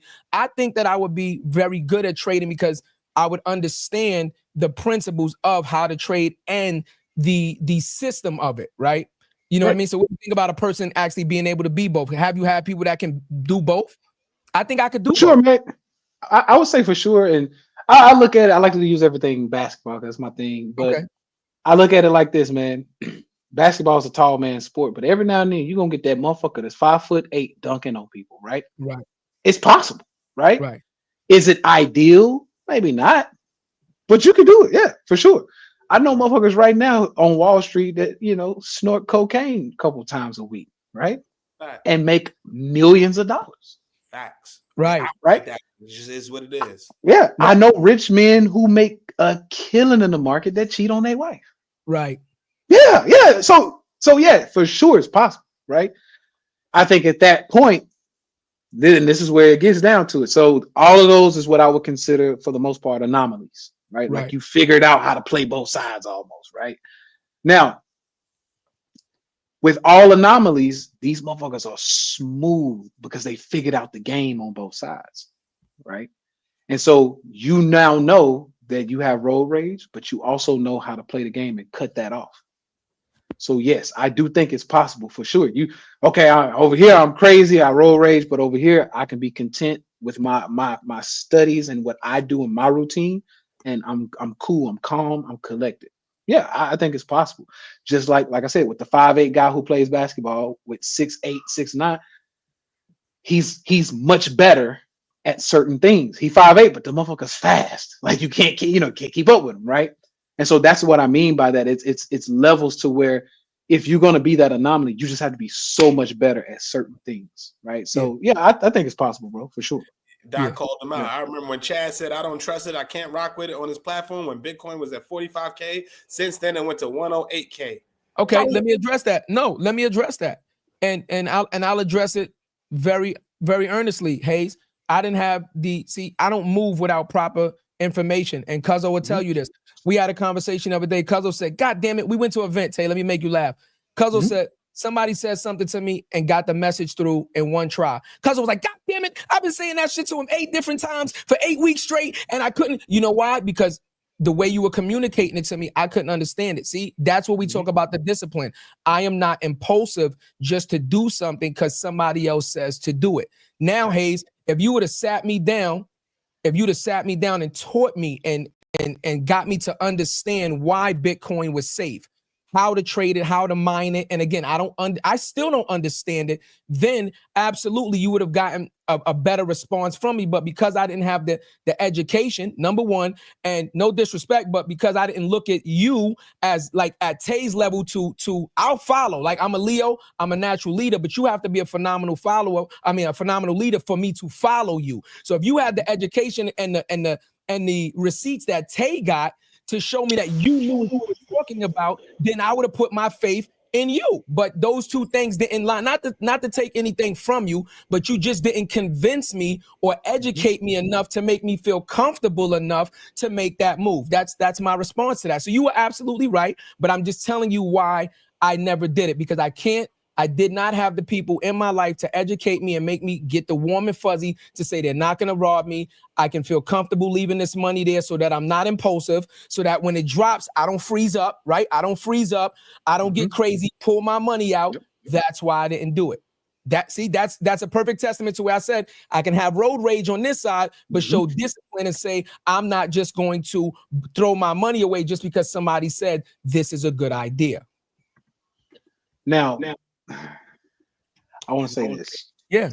So I know where he's going with it. Warren Buffett missed Bitcoin too, but the motherfucker's sitting on 350 billion right now, cash, right? Now I'm not saying this to be on any which side, but what I'm getting at here is, just like I told y'all, you know how many like fine ass women have walked by me and I'll just let them go? You can't catch them all. Right. Bitcoin, I let it go too. As a matter of fact, I've been beat. So I was the guy at 60 something thousand. I told people Bitcoin was going to 20K, right? And it did. It went to 20K. But when it popped back up and it went to like 45, 50, I was like, I'm not touching it because I still see something in the charts to tell me it can go lower. I ain't touching it. And I had to let that motherfucker run to 108. And I tell people all the time, part of this game is being able to let good ones go. Right? Message. Bitcoin ran. And when people, people hit me up all the time now and they're like, Tay, you were wrong about that one. I said, y'all gonna have to fucking run without me, my boy. Like that, and that's the game when it comes to FOMO. In this game, you gotta lock in, right? And you gotta find out what's your thing and what's not, what's for you and what's not, right? And so I lock in. And so for me, the S&P 500 is what I do. That is my bottom. I ain't gonna say it, but that's my baby, right? Right. And so the S&P 500 is what I trade. And so sometimes I'm gonna miss Bitcoin. Sometimes I'm gonna miss, other things. I'm gonna miss, the GameStops and the AMCs. But guess what? I'm gonna keep chug-a-lugging with my fucking S&P 500. It's my wife, right? So me and my wife gonna keep doing our thing. We're gonna keep doing our same dance, right? We're gonna go out of town. We're gonna hang out. We're gonna freak off on the balconies. We're gonna do our thing, right? And I'm gonna just let everything else pass by. Like, hey, yeah, y'all do y'all thing, man. And so to your point, bro, like a lot of times, even if somebody got the bread, even if someone has the prestige or the resume to say, I should listen to what you're saying, sometimes you gotta be like, I'm gonna let you do your thing, big dog. Go ahead, it's okay. That's for you. I got something else I'm paying attention to right now, right? No, but I just want to add into it. Say I've always wanted to get into stocks, right? I did 22 years in construction. I watch my fucking workers. I mean, that Robin Hood shit, they live and die by that shit. I watch motherfuckers, yo, I just made $250. That shit is their Instagram. That shit is their social media. They live, but like I said, all I'm saying is a lot of people, Tay, and we've had this conversation when you was on the show the first time, man, they're fucking afraid. I was afraid, right? They're like, yo, you know how hard I work for this fucking money? I'm barely making ends meet. You understand what I'm saying? Again, like that euphoric feeling when you go through something and you're in poverty or you struggling and you buy that pair of sneakers or you go out to that nice steak dinner, it makes you feel good about just surviving and being able to do what you're doing in the moment to give you the strength to keep getting up the next day and fighting that battle, right? So, but a lot of us are just, we don't have the education or the proper information on how to invest in the market. And we said this to you before, there's so many fucking thieves out there. There's so many con men out there. We see so many bad examples of people getting robbed for their life fucking savings, these hedge funds, these fucking Ponzi schemes. You understand what I'm saying? That honestly, it just kept me reserved to say, I am going to wait. Right. And so I feel comfortable with meeting somebody that I can say, okay, I'm going to put my trust in that person. I'm going to start learning. And I'm going to say it right now, ladies and gentlemen, Tay, it is you. I'm going to say it right now on the show. I listened to you before, but this conversation, I promise you, when we get into the green room, I'm taking the first steps. We're going to see what signing up for your courses. I can't do 10 hours a day, but I can do an hour a day. Let's see, I know my time, right? I can do an hour a day. I can do an hour and a half a day. And I don't need, I'm a person, like I said, Tay, I'm systematic, right? I'm a fundamental learner. I'm systematic. I don't have to shoot from 0 to 100,000. I want to understand it. I want to learn it. I know what I can dedicate at least an hour and a half to this thing a day, because me and Cuzzo, our thing is building generational wealth.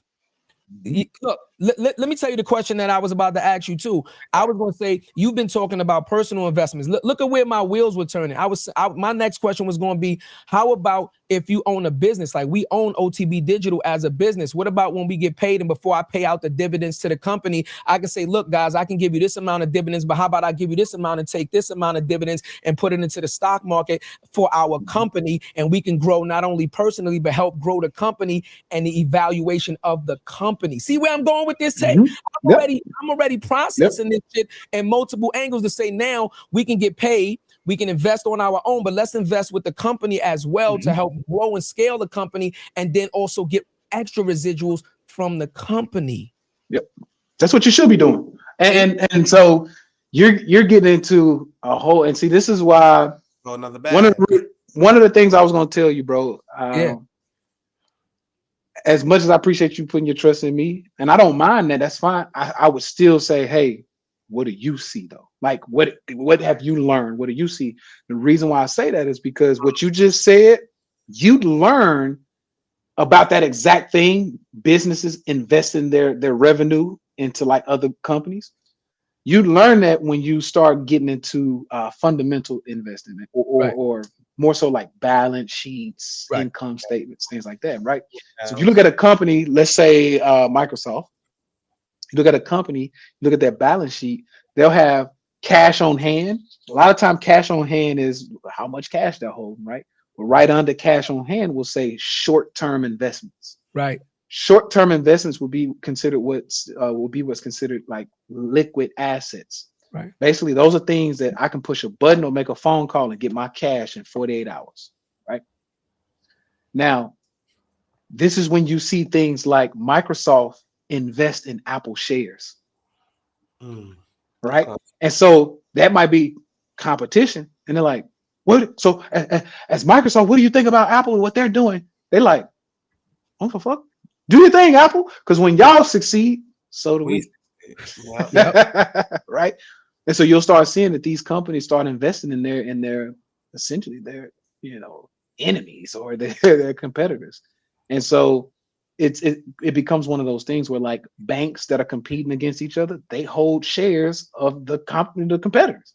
Right. And so that's what I always tell people. I say, listen, hell yeah, take some revenue of the company and put it to work. Right. Because that's how most businesses do. It's just a line item. Look on it. Just a line item. Yep. 3% of the P&L we're gonna put for risk. Right. There you go. See? There you go. And again, like, I learned about that. I got a business degree, Tay. So, again, like, I took accounting and this and that, and I understand balance sheets and assets and I understand all of that. So like I said, like, and certain things, like I said, I can be, my temper and road rage, but other things I'm very systematic and I'm very calculated. And I tell people like, yeah, you might see me make a move, but I planned that move 10 years ago. Like me and Cuzzo already talking about moves that we're going to do in the next 5 to 10 years. Absolutely. Right. So when you see it, y'all might think, oh, they was impulsive and they did this automatically. Now we've been planning this for 5 to 10 years, putting systems in place, right, Cuzzo? Putting systems in place, putting things in place to enable us. So when everything clicks, then we can make that move confidently and say, we ain't got to worry about that. That takes care of itself. You understand? Because we've already planned for that 5 years ago that y'all didn't even know about. You know what I mean? Mm-hmm. Yep. This shit doesn't get curated by happenstance. Yeah. You know what I'm saying? And being able to have a relationship to talk to Tay and be like, yo, bro, I know we ain't talked to you in a couple of months, bro. Just pull up. Yo, this mad shit happening. Let us know what's going on. For you to be able to be like, yo, those are my guys. You never wasted my time. You told us off camera. I'll tell you, keep it real. You never play with my time, bro. That's why I love y'all. You know what I'm saying? You never play with my time. You never did no fuck shit. The first interview we had, you told us you be on the gym. Your brothers be like, yo, homies that you grew up with. Yo, nah, let's go link up with that. You be like, yo, meet me in the gym at 5. You thought I forgot that. Yeah. Meet me in the show up. How many people that came up and pulled up and did that? None. Yeah. Yep. You know what I'm saying? So we understand that, bro. So you come from our cloth, bro. We may not be there, bro, but we looking at your moves. And one thing that you said is like looking at the movements of the charts. We say this shit every week. This message in the movements. You don't have to be around the mentor. You don't have to be around the CEO. But I can look at how Linwood is moving with Reach TV and be like, why he did that? What's the ROI? What is the benefit? And what is he getting out of that? How did he get that? First of all, who did he have to talk to? And you could just kind of internalize that. Right. We know more than we lead on. You know what I'm saying? A lot of us in the culture, you're watching this shit, but you're not taking a lesson from what you're watching. Internalize that shit, y'all. Yep. And that's what I love about. So when she was clicking a little earlier, I love it though, right? Because sis did something that it pisses me off when other people don't do. When I walk in a room sometimes, you get two types of people. You get majority of people who ask the most stupid fucking questions. Like, I mean, crazy shit like, hey, so you've been married to your wife now. So what happened to your ex-wife? I'm like, whoa, I'm worth millions of dollars. I come in the room and that's your question?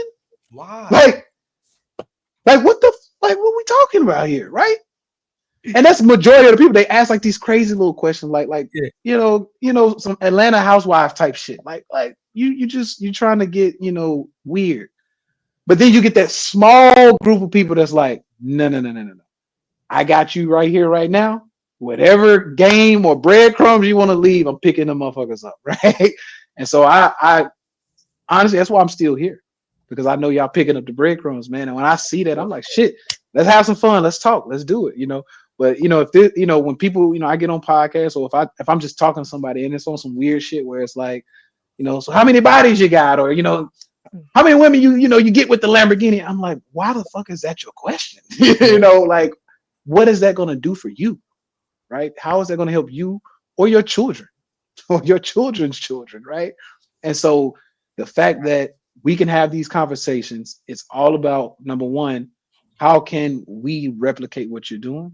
I'm in, right? Because like I said, I know our people need this, and I want to help, you know, with it. So I Facts. just appreciate y'all for doing the, you know, doing it right, man, for sure.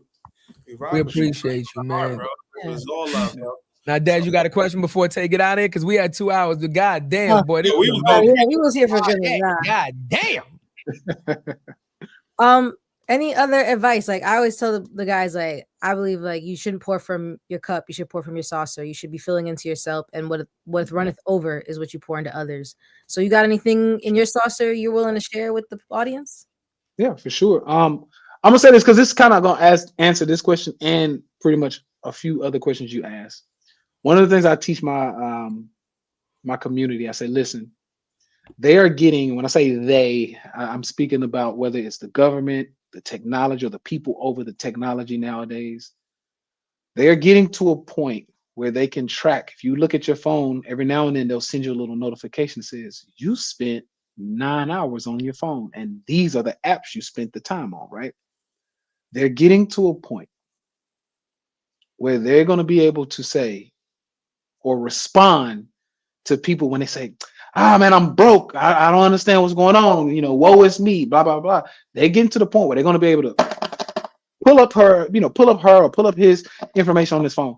But it says here that your phone, the smartphone you have access to the Tay Sweat's Instagrams and their YouTubes and all of these things. You can look up Investopedia and understand and read these books. And you have, you know, different audio books and things like that you can pull up on your phone. But it says here that you bypass those things and you spent 8 hours a day watching booty shaking videos on IG or cat fucking YouTube videos or whatever, right? And they're gonna be able to look that shit up and say, here's how you spend your time. And they're gonna instantly be able to throw you out and say, we don't want to hear that shit because you had it right here in your hand and you fucked it off. Facts. So what I want to say as I wrap up is, don't let this shit go to waste. Any and everything is on this phone, right? Anything. And you can find the best stock traders. You can find the most scammiest stock traders, right? You can find them all, right? And that's why one of the reasons why I even went into the competition is to be able to set myself apart and show these motherfuckers like, we not the same, bro. Like, I'm different than them, okay? And so at that point, you now know I better be in your fucking algorithm, right? That shit, bro. Talk that shit. And so he said it the nice way. Go ahead, Tay. No, I was gonna say, but that's my thing when people ask me like, what should I do and things like that. It's like I'm showing you the proof, right? And it's not just aiming at you personally, it's just people period. And they're like, well, I don't know what to do. I'm like, why aren't you following me? Especially if I look on your Instagram, I'm like, what's your Instagram? I look you up and you ain't following me. I'm like, you already shit in the bed. You knew I was number one in the world. I've shown you that I am who I say I am, and you don't follow me. Let me follow you right now. Look, let me make sure. Say, I pulled out my phone. Let me make sure I'm following Tay on fucking the gram. I want to make sure, goddamn it, because I'm making a commitment. Fuck that shit. Ash Cash on last Tuesday. He said something that you're alluding to, bro. Yep, he said about God, my man, people of God or whatever. He said, yo, God, he said, we can't see it. We don't know what it is. We're the only person that can visualize it. He said, being God is just greatness on display. So if motherfuckers ain't just coming to you and seeing your greatness on display, then they're not the type of people that you need to be involved with anyway. They don't see the greatness, bro. We are that. What did we say on the phone earlier, bro? We texting each other 1 o'clock. I said 2-3 years from now, bro, we're gonna look back at this episode tonight. That's gonna be a classic, and we're gonna say, yo, we changed the motherfucking world. Thanks. That's what we doing, bro. So I want to tell you from the More Than Entitled team, bro. Thank you for doing what you do. Because my brother, I'm talking about a nigga I would knock a nigga head off for. Came to me and said, yo, during the pandemic, yo, you gotta follow Tay Sweat. And I was just like, well, what we do in the community? I don't know, Tay. I don't know what he did. I ain't see the Lambos, bro. I don't know what's going on. But I'm doing this over here. You take the course, and if it feels good to you and it's the right information, then let me know, and then I'll do this, and boom, boom. Yo, bro, every type of fucking review he's given me. He's still part of the class now. What, 3-4 years? Yep. About 4 years now. Yep. Bro, life, and he's still like, yo, bro, Tay that guy. You know what I'm saying? So I want to say thank you for, like I said, like just motivating my brother. He's a motherfucker that's motivated already, but all the other people that's like my brother that's in your class, bro, it's bigger than the money. It's the purpose. Sure. You're doing this shit for the purpose. So I want to say keep doing your motherfucking thing, bro. This is your platform, just like ours. Anytime we can talk to you, man, it's always a pleasure, bro. Real shit. Sheesh. Much love, bro. For sure. And before you go, Tay, once again, here we go, ladies and gentlemen, right? Be clear. We understand that some shit get more views than others. This is the problem that I'm going to tell you guys right now. You see, this fucking episode right here should have 500 fucking people online. This episode right here with that brother dropping the gems that he dropped should be fucking 10, 20, 30, 40, a million views. It should be in your favorites on repeat because, see, this is why we created this platform. This is the impact over the metrics. For us to be able to bring Tay Sweat back again, he gave you his time again, gave you a free fucking masterclass again. Tay, before you leave, please, we're going to do it one more time for the people. Let the people know the best ways to get in contact with you. What's your IG, your social media handles, your website? What's the best way to get this information? Please, we're going to list this in the YouTube anyway, but he's going to tell it to you now. But one thing we ain't going to do is chase your ass. Tay ain't got time to chase you. We're going to give you the information, and because this ain't for everybody, but those that are serious. Facts. Here we go. Go ahead, Tay. So, man, I appreciate the love, fam. At this point, because, I've said this before, I've been stepping away, man, because I continuously say, I said, look, I've been here for years, right? Yeah. And I'm like, I'm probably one of the biggest traders in the space, right? Yeah. Especially in the Black, our community. And I'm like, if you have not heard of me and or have not decided to work with me, it's because you don't want to. And so I'll start backpedaling, right? So the only place you can find me right now is Instagram. Gotcha. For now. Because the richer I get, I'm out. I'm just Gotcha. y'all my brothers. And so sitting on 150 mil, I'll still be here. Bro, let's chop it up. What's up? Yeah. I still, but you're starting to see it now. I don't post as much. Once again, things have gotten really good. So I don't post as much. I spend a lot of time, and I want to say this. What it's really about, the Lambos and stuff, they're beautiful. I love them. Chef's kiss. What it's really about is the slow mornings. I wake up on my own time, no alarm clock. I work out. I drink my tea. So I'm a tea drinker. So I drink my tea, get my workout in, eat a little something after I work out, teach class. Then I kiss my babies when they wake up. I just had my little girl and I got my baby boy. He's almost 3. I kiss them, Good morning, babies. Kiss my wife, grab some ass, love my wife, do my thing, man. And then from there, my baby boy, probably around 2-3 o'clock, he's going to go down for a nap. Guess what? That's daddy and son time. We're going to take a nap together. Come on, son, let's lay down. Let's take a nap, right? And so that is what I like to do. That is what the real wealth is, right? I control my day. And that's what I'm trying to actually push out into the world, right? And make it big. And so, yeah, the Lambos and the Rolls Royces and all the stuff that I used to do, and I still like to do, that's cool. But that's not what this shit is about. It's about being able to control my day and still know that while I'm spending time raising my family, spending time with my loved ones, that they're gonna have something left behind when I leave. Right? Message. That's the main. That's what. I know you want to say something like that, but I just want to say, yo, bro, we had James Lindsay on the show, and I don't know if you know him. He's the CEO of Rap Snacks, right? He actually created a platform, it's a technology. It was like an app where basically it's something with trading, where basically you could mirror people's trading actions and stuff like that, bro. What I implore you, and this is why we created this show, that you don't have to go looking.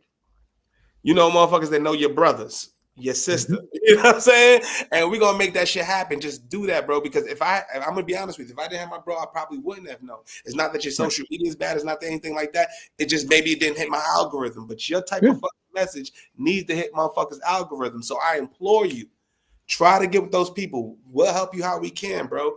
But get to that shit because it need to be heard, bro. It need to be. What you're doing is real shit. What you just said just now is the message. Everything else is cool. That is the message. Controlling your day, loving your family, doing what you want, when you want, with who you love. That is it.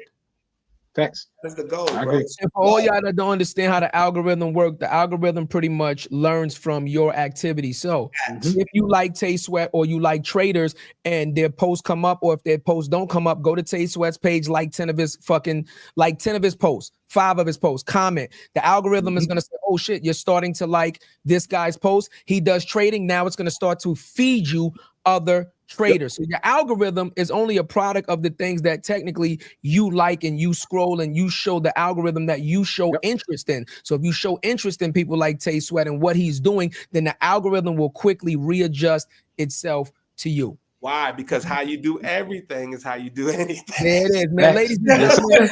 You hear with that shit? How you do everything. I heard you. Yes, sir. How you like, how you post, how you follow, how you share.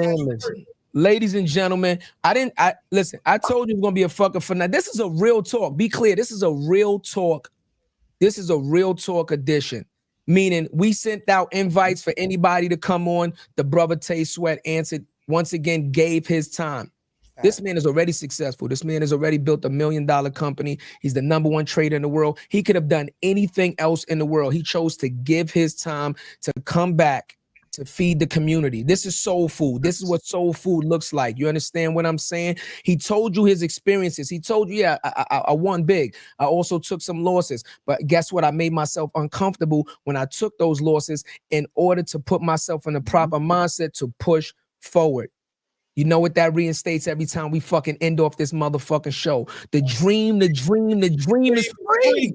But the hustle is so separately. You know what it is, man. We out of here, Tay. We love you. I love this shit. Much love, fam. Fucking podcast, man.